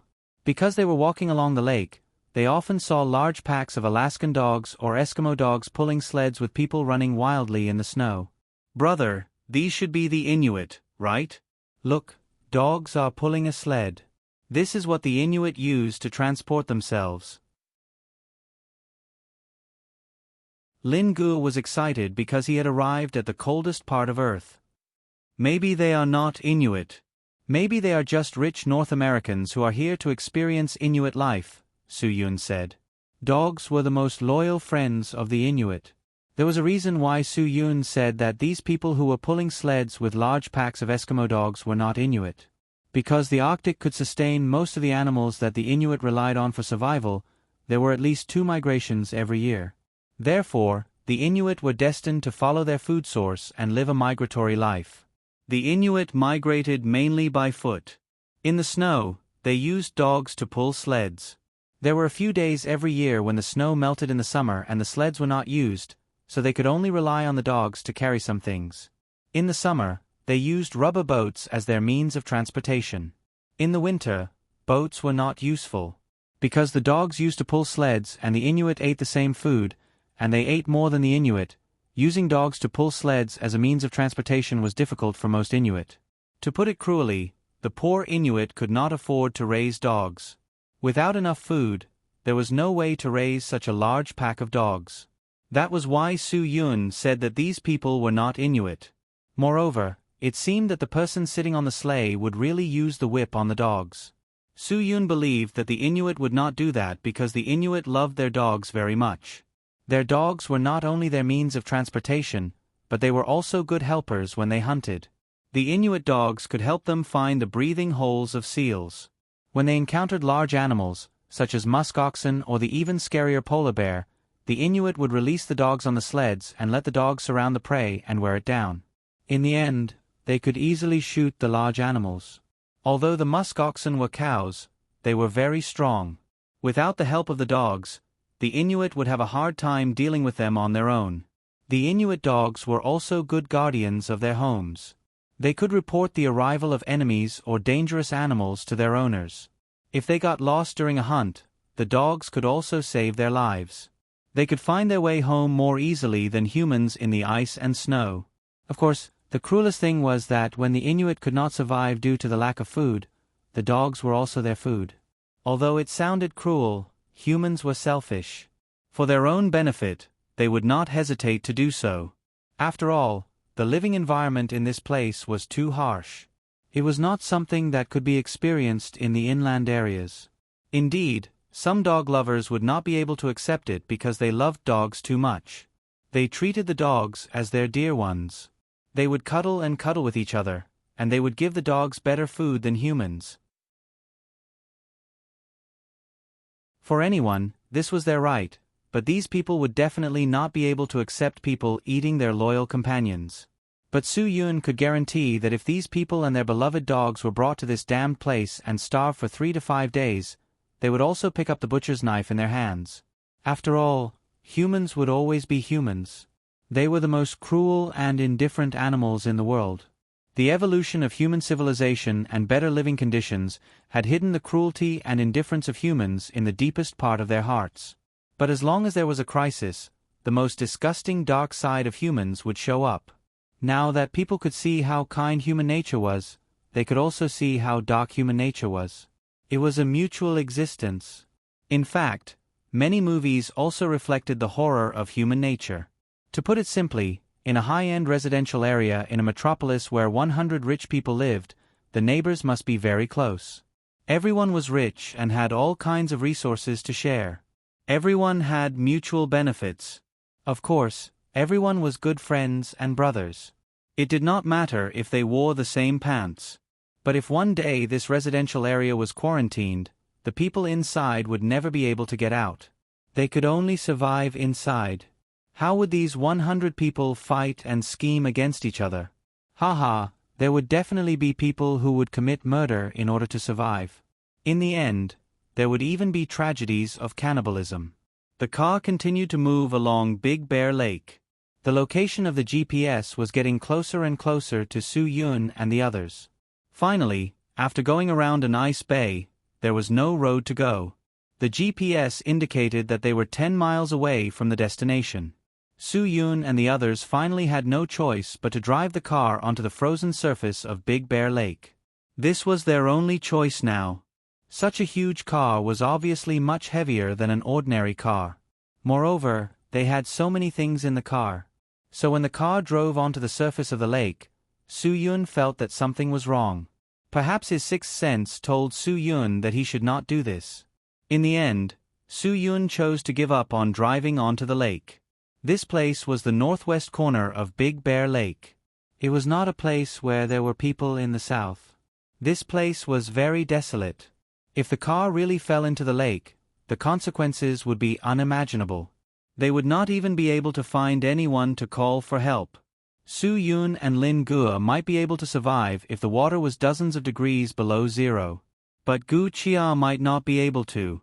If she fell into the water in this extreme cold, she might directly lose her life. Just based on this point alone, Su Yun had to be cautious. Lin Guo and Gu Qia did not have any objections to Su Yun's decision. They firmly believed that Su Yun could make the most correct judgment. After parking the car beside Big Bear Lake, Su Yun and Lin Guo unloaded the 2 snowmobiles they brought from the pickup truck. It was really a wise decision to buy these. After all, there were still 10 miles to go. It was very far to walk. It was too cold and slippery here. It was not suitable for walking.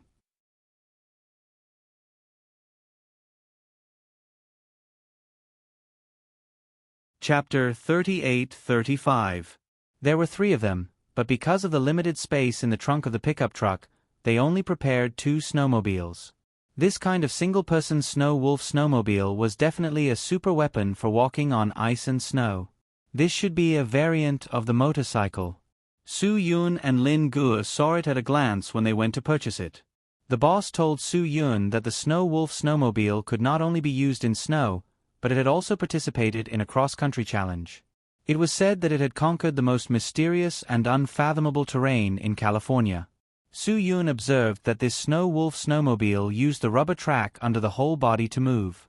In other words, any part of the bottom touched the ground, and the Snow Wolf snowmobile could continue to move forward.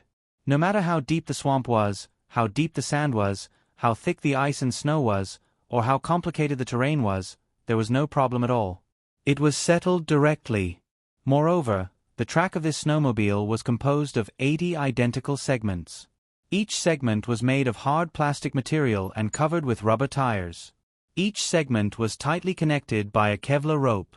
Although the composition of the pedals was relatively hard, each segment could be bent independently, so it was more flexible. The front and back of the Snow Wolf snowmobile would rotate when turning, so that the driver could control the body more effectively when making sharp turns and climbing mountains. In order to drive this motorcycle better, it was best for the rider to steer with both hands and feet at the same time. After all, riding this thing had to be done on bad road conditions, which was definitely dangerous. In order to drive this motorcycle better, the shop owner also recommended a special shoe that could help them bite the track. "I think you should stay here," Su Yun said to Gu Chia. "Staying in the car will be warmer. Let's go and see first." "We can't be sure if the person is here. If he isn't, wouldn't it be a wasted trip? What if the person is here? If I don't show up, he definitely won't admit who he is." "You haven't seen Zhou Qianxiu," Gu Chia said. "Only I have seen him." Su Yun and Lin Guo were silent. Gu Chia's words were reasonable. They couldn't recognize Zhou Qianxiu's appearance. Even if they found him, what could they do? But this place, other than the 9,000 religious orders, who else would be here? "Isn't that stupid?" Lin Guo said. "As long as we encounter someone, we'll capture them and bring them back. 80% of them won't run away." "What if it isn't?" Su Yun said helplessly. "Wouldn't that be causing trouble for the local residents?" "If it's not, I'll personally send him back," Lin Guo said. "Let's apologize properly. If it really doesn't work, we'll just have to pay some money. That should be enough to get his forgiveness." Gu Chia pointed around. "Do you see this? It's all ice and snow." For those who really choose to live here and not go to the south bank of Big Bear Lake, money means nothing. "That's true." Lin Gu scratched his head. "That's the only thing we can do. If we really catch the wrong person, we can only apologize." "I'll go with you. It'll be safer this way." Gu Chia said. "I don't want to stay here. This is also for your sake. The temperature here is really too low.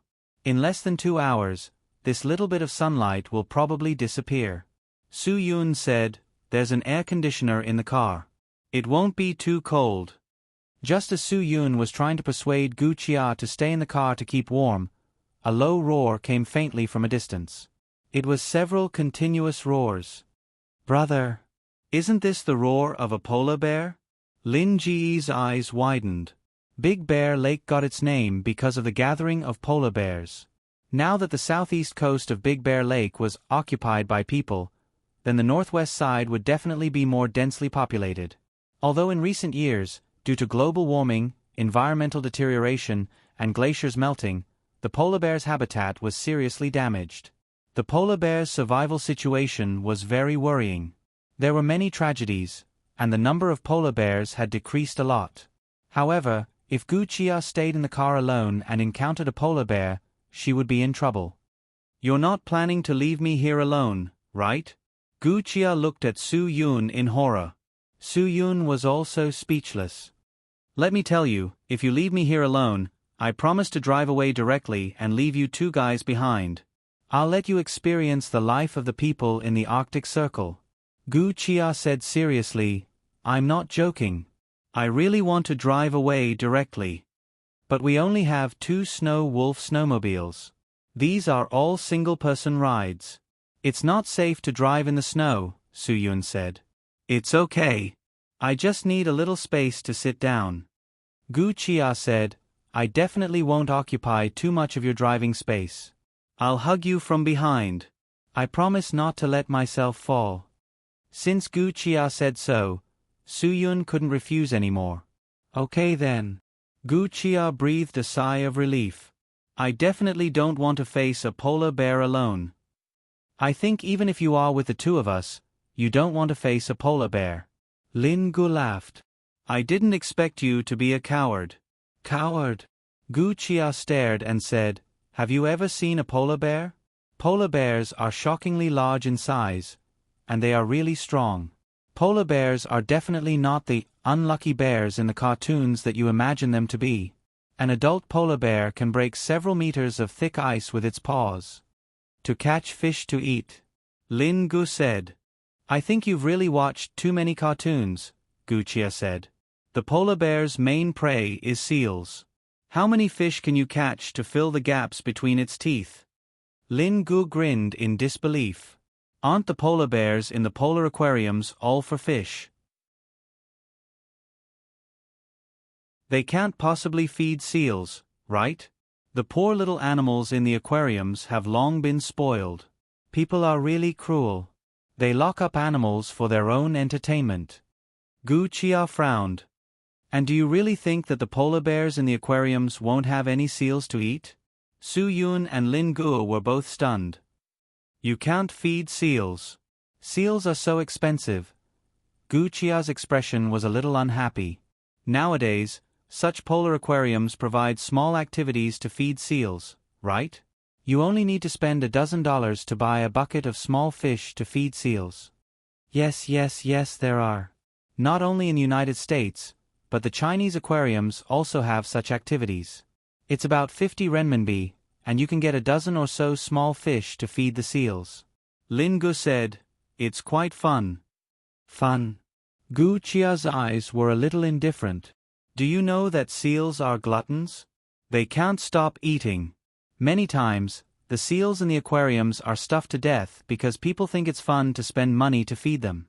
The people in the aquarium didn't care if the tourists ate the seals to death, because seals were very cheap marine animals for them, and they could be bought at any time. The money that people spent to buy small fish to eat a seal to death was enough to buy 2 seals. The seals that are stuffed to death may even be fed to the polar bears, right? F***CK. Lin Ji's fist clenched. Although Gu Chia might be talking about the situation abroad, it might be possible when he thought about it carefully. After all, the aquariums were for the purpose of profit, not for animals. Su Yun also frowned slightly, but at this time, the low roar of the polar bear came a few more times. Now it sounded like there was more than one bear. We won't be besieged by polar bears, right? Lin Gu said with a wry smile. If that Jiu Xiu really lived in this kind of place, wouldn't he have been killed by a polar bear? Let's not come here in vain. That would be really wronged. Under normal circumstances, polar bears will not take the initiative to attack humans. Su Yun said, in other words, they don't seem to like attacking land creatures. They are more likely to catch things in the sea to eat. Poor little seal. Lin Gu said with distress. Su Yun frowned. However, it is said that the skinny bodies of polar bears can often be found in the Arctic. These are all man-made environmental degradation. Polar bears lost their original rich food resources and starved to death. Gu Chia sighed. Yes, this is the sin of humans, but other animals suffer. Some polar bears have begun to migrate away from home in order to forage for food. Now the distance between polar bears and humans has begun to shrink. If one day the living environment of polar bears and humans overlaps, it may be a very common thing for polar bears to attack humans. Su Yun smiled bitterly. Why did he smile bitterly? It was because he knew how cruel humans were. If they really overlapped, humans had many ways to control them. They could even kill them all. P.S. Brothers, the 6th chapter of Monster Soldier King, Dragon Fury Team, has been updated. The highlights are all on the public WeChat account. Thank you for your attention. If you like it, I will keep writing it. To follow Pen Spirit in Sleepwalking's WeChat account, the steps are as follows. Open WeChat, click on the upper right corner, click on Add Friend, click on the public account, enter QQ276432835 or directly enter Pen Spirit in Sleepwalking, search Follow.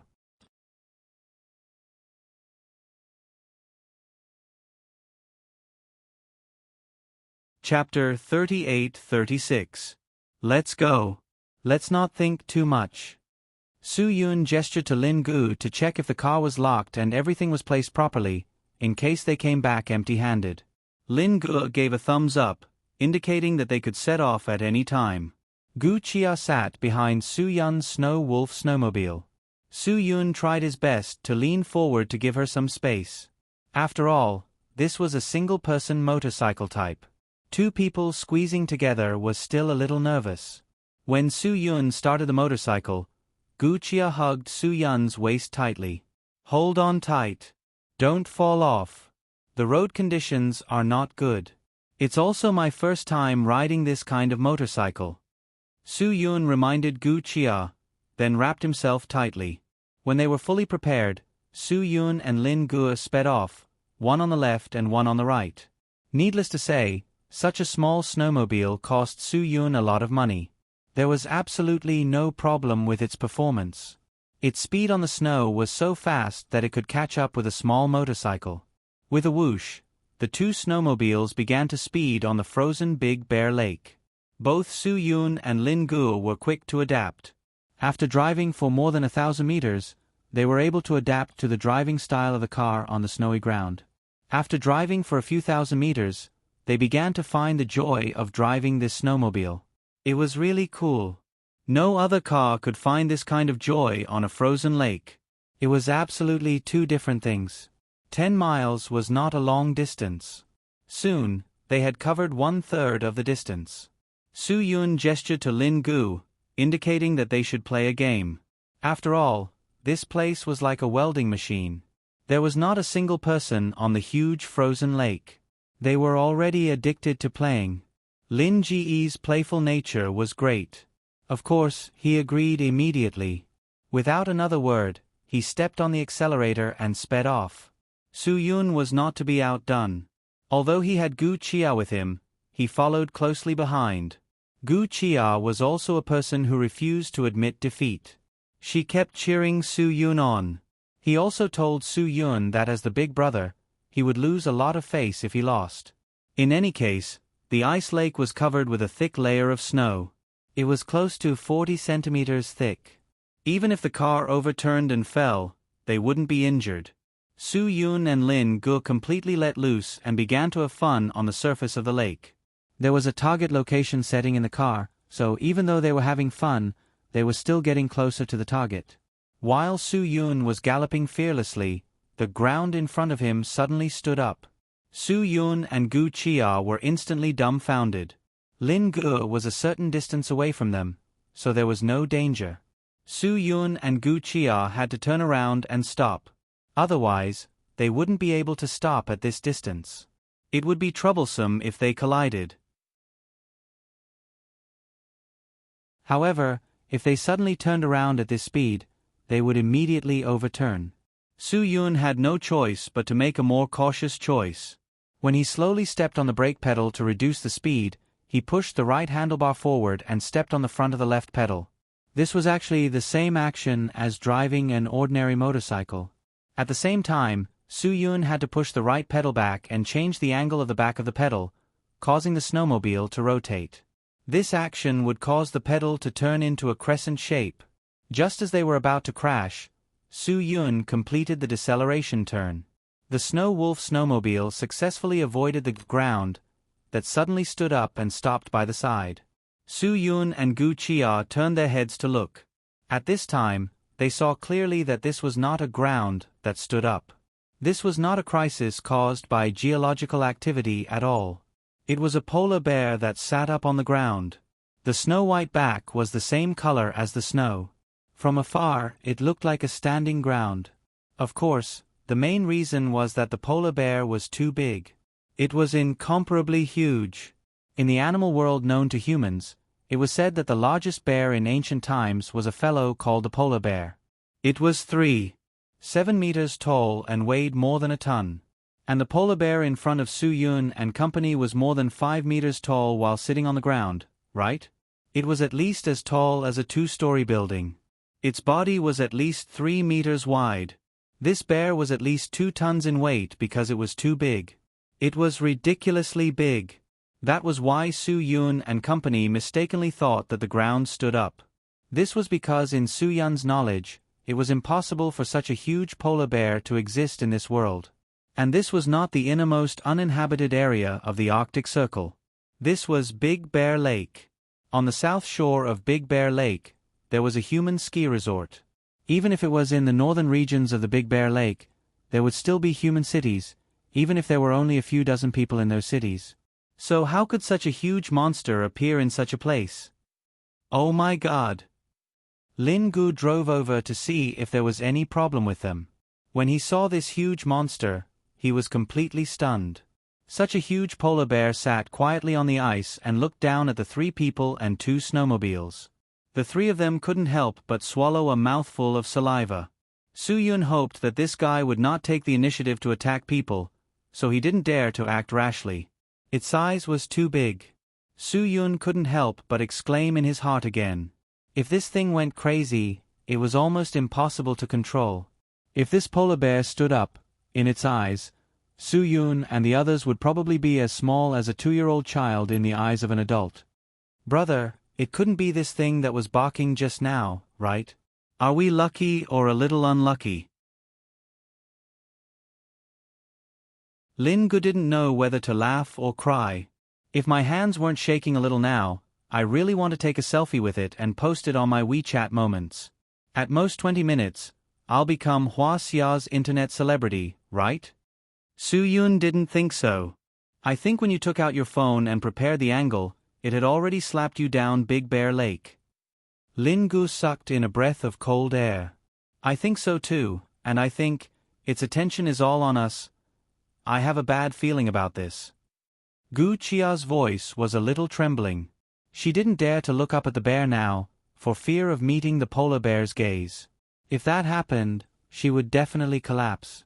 Suddenly, this huge polar bear shook off the snow covering its body. The snow was huge. This guy had probably been sleeping here for a long time. The snow shaken off by the polar bear almost hit Su-yun and Lin Gu. They had no choice but to start the snowmobile to avoid it, and the sound of the snowmobile's engine seemed to have angered the giant bear. The giant bear howled and raised its huge paw that was at least 1 square meter in size. The bear's body also stood up with a bang. This giant bear was more than 7 meters tall when it stood up. It was as tall as a 3-story building.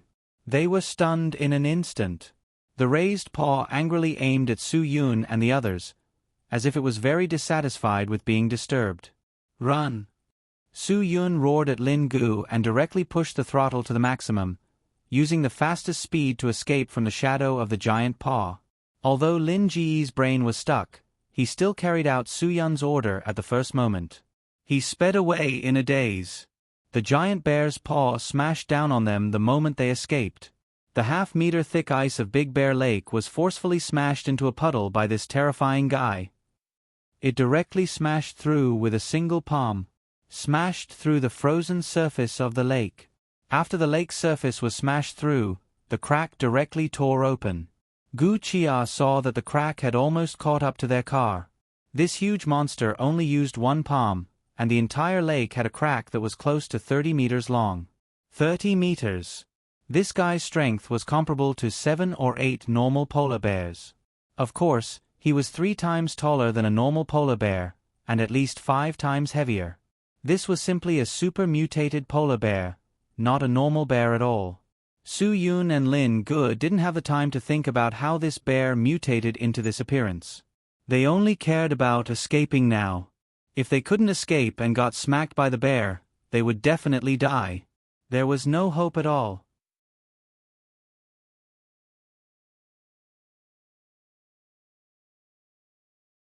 Chapter 38-37. I'm not dreaming, right?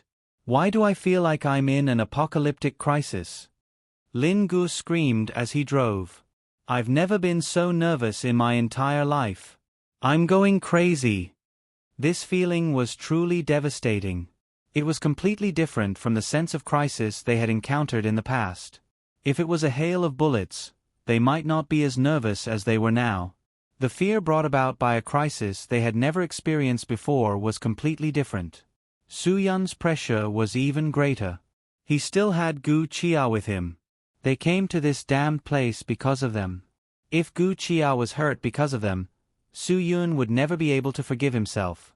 This kind of pressure undoubtedly made Su-yun's psychological burden much heavier. It wasn't like there weren't any cases of polar bears injuring people. A snow surveyor was attacked by a polar bear and was eaten until only a bloody skeleton was left. The corpse was incomplete. Thinking of this, Su-yun's brain was about to explode. Moreover, how to deal with such a huge monster was a problem. They didn't have any lethal weapons on them, only pistols. Any creature that lived in this world of ice and snow had evolved thicker subcutaneous fat than ordinary creatures to avoid the cold. Bullets from pistols wouldn't be able to cause any fatal damage to it. The two Snow Wolf snowmobiles sped across the icy surface of the Great Bear Lake. The polar bear that had flown into a rage out of humiliation after failing to hit its target had no intention of letting them go. Its huge body directly pounced on them. With such a huge body, one pounce was close to 10 meters. One could imagine how fast it was. They were playing a game of cat and mouse on the surface of the lake. Wherever the giant bear pounced, cracks appeared on the ice surface. It was hair-raising. If Su Yun and Lin Guo were to be careless and slow down, they might be pounced on by the giant bear. Once they were pounced on, they would definitely shatter into pieces. What made Su Yun's head hurt even more was that the deeper they drove, the harder it was to travel on the surface of the lake. At their current speed, it was impossible for them to make a turn. If they turned and ran out, they would definitely overturn the car, but if they slowed down and turned, they would definitely be slapped to death by the giant bear's paw. He didn't give them any choice at all. Moreover, this huge and terrifying fellow had appeared without any warning. It could be said that they were still in a state of confusion. It wasn't easy to calm down in such an environment and psychological pressure. Danger was right behind him, and he could receive a fatal blow at any time. It would be hard for anyone to calm down in such a situation, right? Being unable to calm down meant that he couldn't think of a better solution. Suddenly, Su Yun and Lin Ji's snowmobiles flew into the air. For some reason, the surface of the lake formed a rising ice surface, which directly led the snowmobiles to leap. When the snowmobiles landed, Su Yun and Lin Guo were both wearing shoes that could bite the tracks, so they could better control their bodies. However, Gu Chia couldn't. Her hands that were hugging Su Yun were directly shaken off by the violent jolts.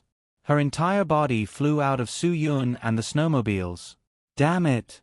Su Yun cursed in his heart, but Gu Chia had already fallen into the snow. Su Yun didn't have time to think at all. What he had to do now was to attract the giant bear's attention to himself. Only then could he ensure that Gu Chia wasn't in danger. Suddenly, Su Yun jumped off the snowmobiles. The snowmobiles flew out and spun in the air above the lake. The moment Su Yun jumped off the snowmobiles, he took out his pistol and fired 3 shots at the giant bear. Although the bullets from the pistol could hurt the giant bear, it wasn't fatal at all. It couldn't even be considered a serious injury. The pain instead ignited the giant bear's anger. Fortunately, its attention was completely attracted by Su Yun. Without the snowmobiles, Su Yun couldn't run very fast on the ice and snow lake.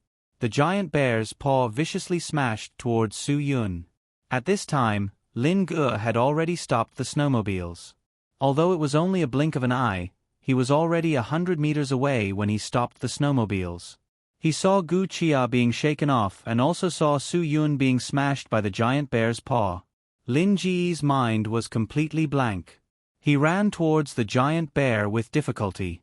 He swore that if this damn beast killed Su Yun, he would eat it alive. He would eat every piece of meat from this beast. He would definitely make it suffer a fate worse than death. As he thought, he took out his pistol.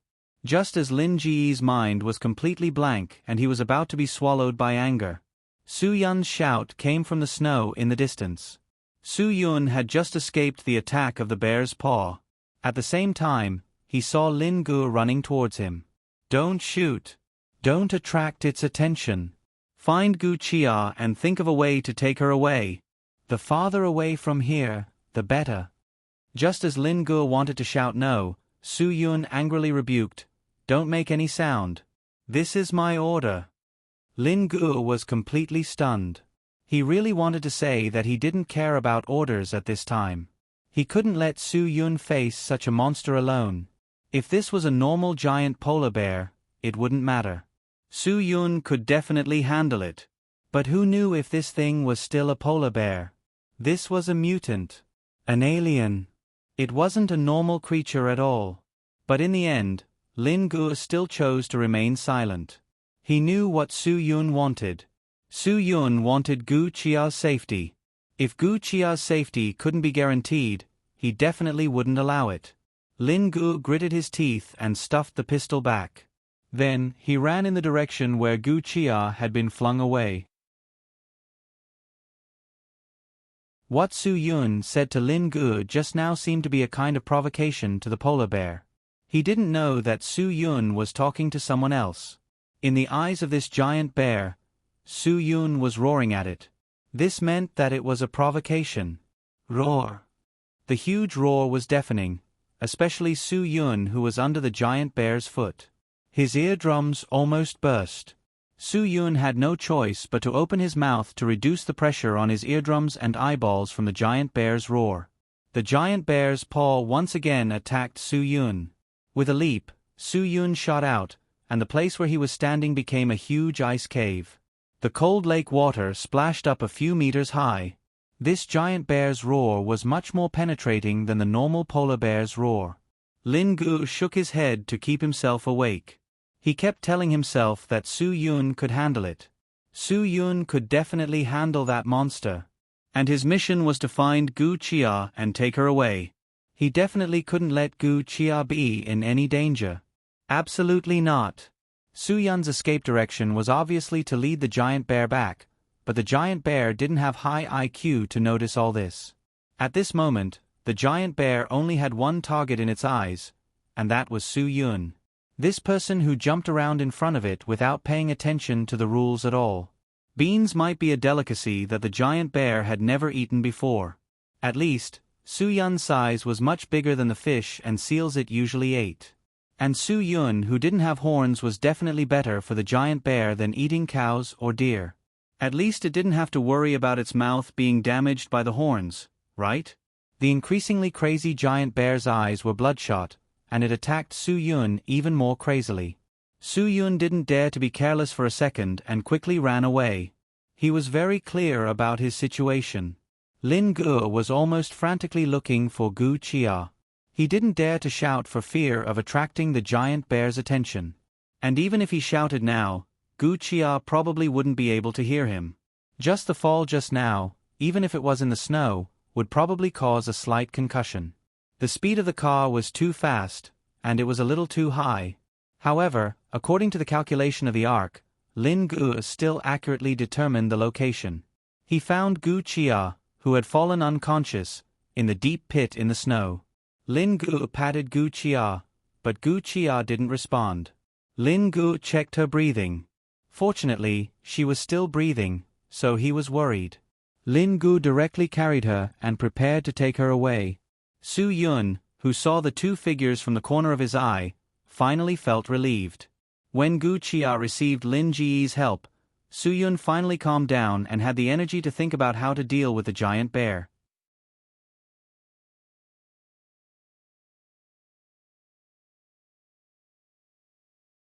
Chapter 38:38. Although the polar bear was extremely strong and fierce, its IQ was a shortcoming. Of course, it was not that the polar bear was mentally retarded. The polar bear had some IQ, but it was still a lot lower than humans. Otherwise, such a big bear would not have been forced to the point where it almost lost its living space. The more resources in the Arctic Circle were developed, the less space the polar bear had to live. This was beyond doubt, and the polar bear could do nothing about it. If Su Yun wanted to get rid of it, the best way was to use his wits. Just look at the wound where the bullet hit the giant bear. There was no blood at all, not to mention how thick the subcutaneous fat of this bear was. To deal with it, it was nonsense to say that softness could overcome hardness. The hardness was not something softness could withstand at all, so it was impossible to overcome it at all. The giant bear was still chasing Su Yun crazily. The ice holes created by it had formed a string. If it were not for the fact that the Big Bear Lake was frozen for more than a day, the entire lake would have collapsed. Su Yun could feel the ice under his feet shaking. However, it was this point that gave Su Yun inspiration. If the ice holes were formed into a circle, the big bear could be trapped inside. Of course, the polar bear could swim, so it would not drown, but once the bear fell in, it would not be easy for it to climb up with its big body. Its body coordination might not be a problem, but the edge of the ice might not be able to withstand a 2 or 3 ton big guy climbing up. It would definitely break immediately. This method could not kill the giant bear, but it could trap it for a long time. This time was enough for Su Yun and the others to escape. Su Yun made a decision in his heart.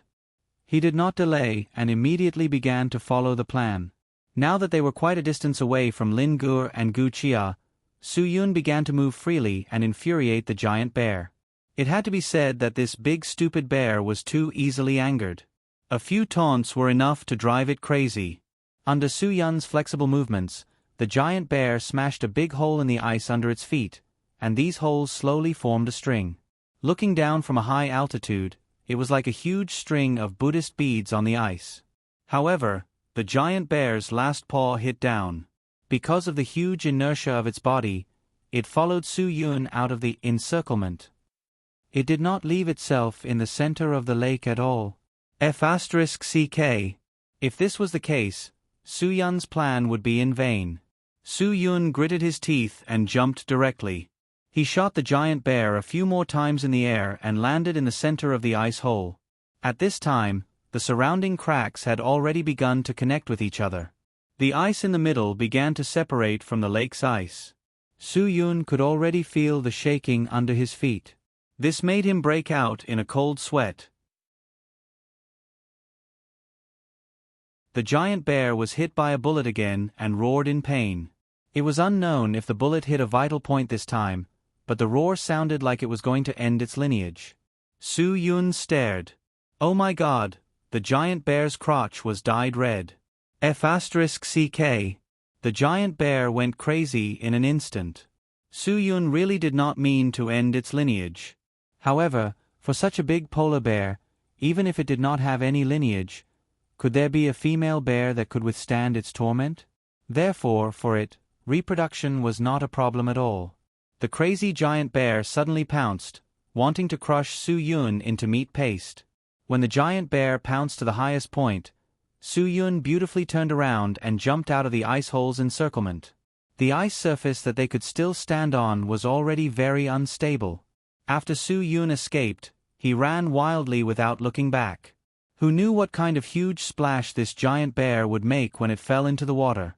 It did not enter Hua Xiao's dream diving team for training. Boom! The giant bear landed on the already unstable ice surface, and the entire ice surface was smashed into smithereens by the raging giant bear. The giant bear roared and fell into the ice lake. The splashing ice was directly thrown into the sky and then fell heavily. Su Yun nimbly dodged. If he was hit by the ice, it would not be a joke. After all, this big ice lump was bigger than a normal person's body. A burst of crackling sounds sounded on the lake. The broken ice smashed on the ice surface, and the bouncing ice shards hit Su Yun's face, making Su Yun feel a little pain. After the giant polar bear fell into the ice lake, it immediately swam to the edge and wanted to climb up. It still wanted revenge. However, although the edge of the ice hole was thick, it was unable to support its huge weight. In addition, the giant bear was burning with rage and had completely lost its mind. Its movements were even bigger, and its strength was even harder to control. Therefore, wherever it touched, a piece of ice would shatter. The giant bear used all its strength and was unable to climb out of the ice lake. Su Yun looked back and shook his head helplessly. Fortunately, it was tricked by him. Otherwise, Su Yun really did not know how to deal with such a huge monster. Who could kill such a monster? When they left later, he had to ask Gu Chia to contact the relevant units in Canada and arrange for biological experts to take a look and determine if this was a biological mutation. If it was, it would be really bad. After all, global warming was a major environmental problem that threatened the survival of polar bears. Pollution also affected the fertility and physical fitness of polar bears. Temperature rose and sea ice melted, making it more difficult for polar bears to hunt for food. It was said that some researchers had found that some polar bears contained a large number of persistent organic pollutants such as polychlorinated biphenyls, which had a serious impact on the fertility of polar bears. Polychlorinated biphenyls were used to make electrical equipment such as transformers, capacitors, liquid-filled high-voltage cables, etc., as well as paint and plastics. Later, scientists found that they could cause cancer and were banned. However, due to the slow decomposition of these chemicals, they could still be found in the Arctic. There was a saying, "The evils we bring upon ourselves are the hardest to bear." Su Yun felt that this sentence was most appropriate for humans. The global battle for Arctic resources had already begun a long time ago. This was a well-known fact. Shameless countries like the American Empire had already claimed that their future national security strategy would be affected by the development of the Arctic. The melting of the Arctic ice cap had opened up many unexplored shipping routes, and the battle for Arctic resources had already begun. Yes, if the American Empire did not provoke them first, no one would destroy the ecology of that place. Wasn't it all because the American Empire shamelessly wanted to seize the resources of the Arctic that the surrounding countries were unwilling to accept? It was a perfect cake, and everyone was looking at it with an admiring attitude. That was not a problem. However, the US Empire had taken out a knife, cut half of it, and swallowed it. This provoked others to want to eat the other half, but he stood up and said, "No, if you eat it, there will be nothing left to look at." This was the most shameless bandit logic of the American Empire. The American Empire, Canada, Iceland, Norway, Sweden, Finland, Russia, and Denmark all claimed that they had development rights in the Arctic. As everyone knew, the Arctic was extremely rich in natural resources. About 1/5 of the world's oil resources and 1/3 of the world's natural gas resources were hidden there. It was also considered by experts to be the source of platinum, gold, and tin mines. With the accelerated melting of the Arctic ice cap, the difficulty of mining natural resources and opening up shipping routes would be reduced a lot.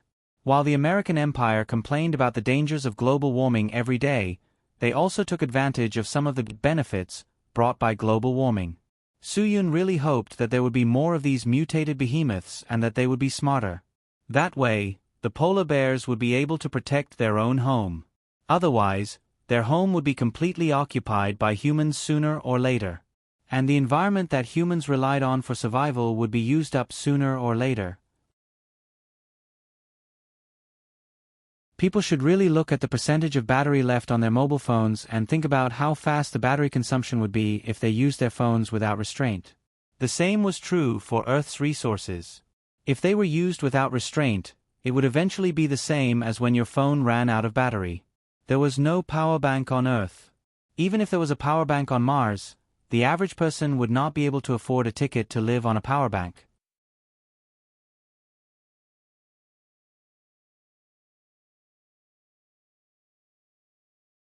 Chapter 38-39.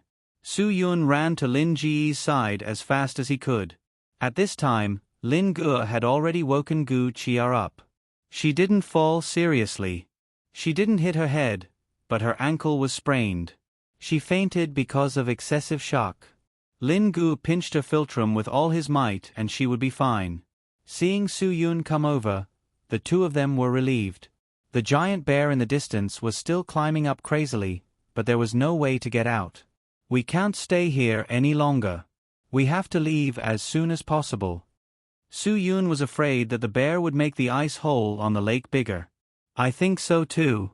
If we don't leave now, I'm afraid the lake can't take it anymore." Lin Ge said, "Let's more or less reduce the pressure on the lake."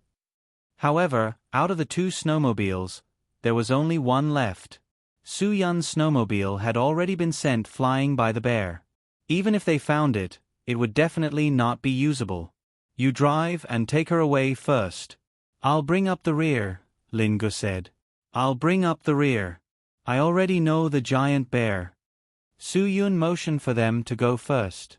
Lin Ge insisted. "Brother, it's your job to protect her. Don't throw the responsibility to me. I'm so smart. How can I not handle a drowning bear?" "Don't worry.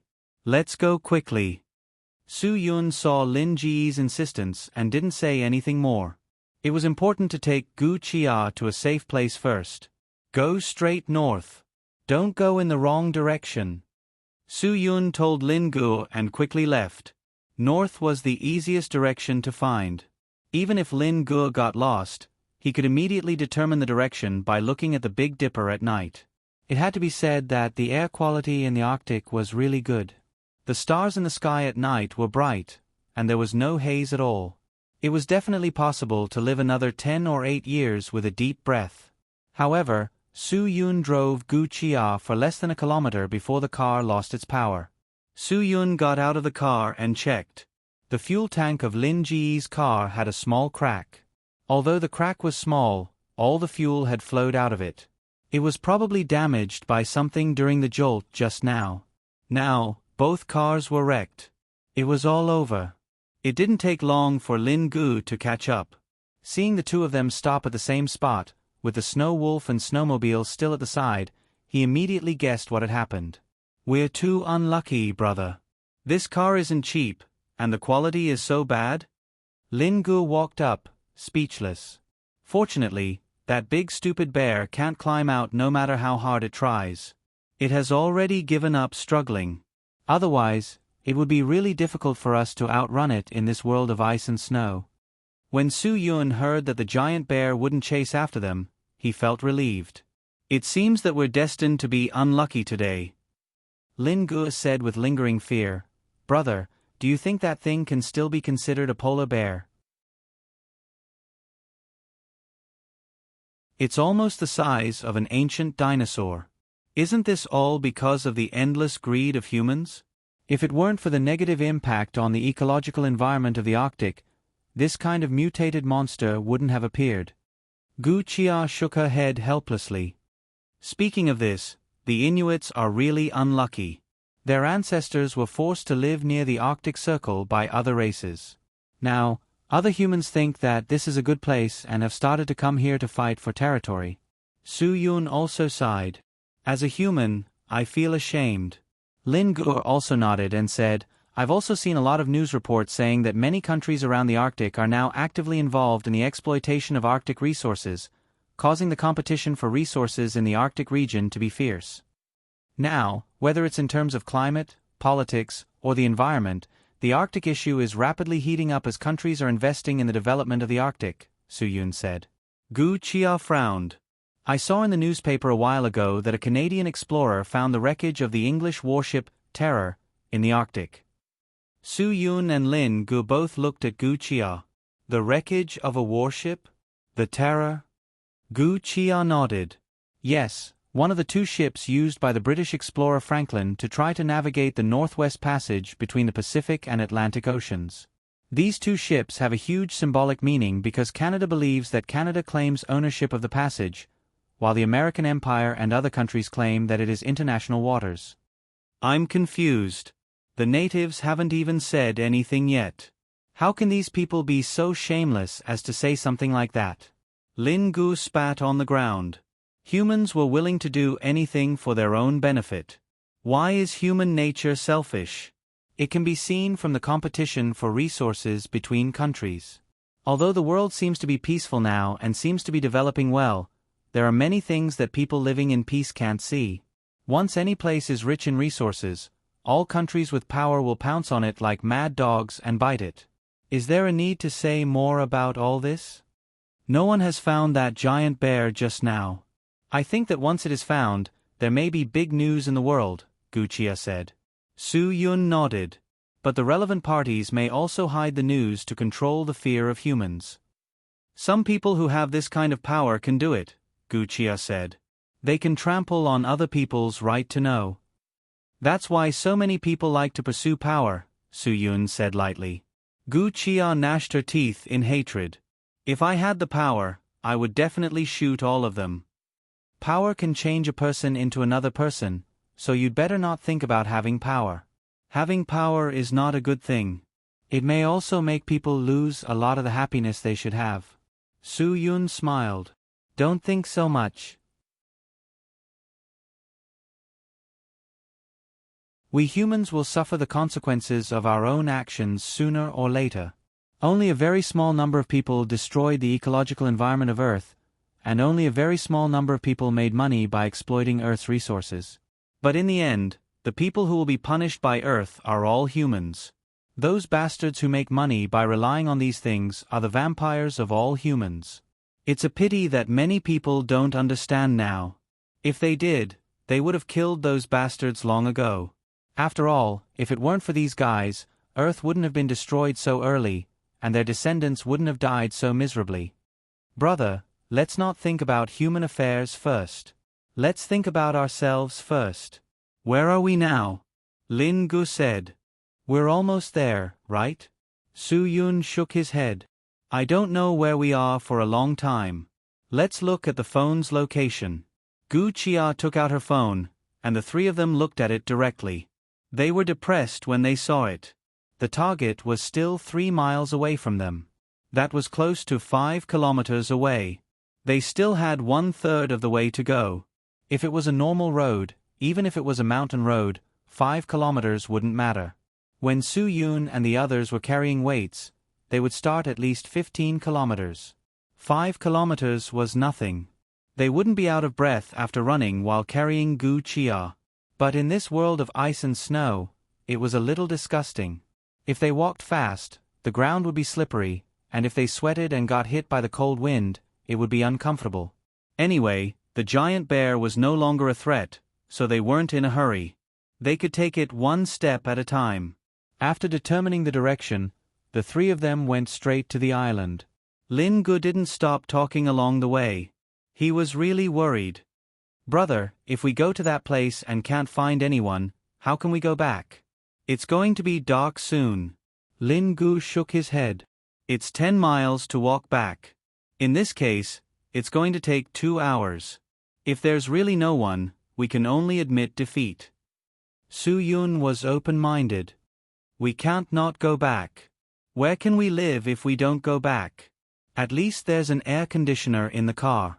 You can't even find dry wood for a fire here. Lin Gu smiled bitterly. Zhou Qianxiu, you must stay here.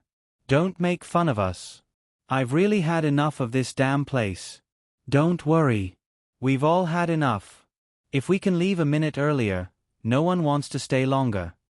Gu Chia comforted. Think about it. As long as you can find Zhou Qianxiu and solve a lot of problems for you, then it's all worth it. Lin Gu nodded when he heard this. That's true. It was worth it. You're tuning in to the Narrate and Escape YouTube channel. Don't forget to subscribe and join us on this journey to catch the most captivating stories.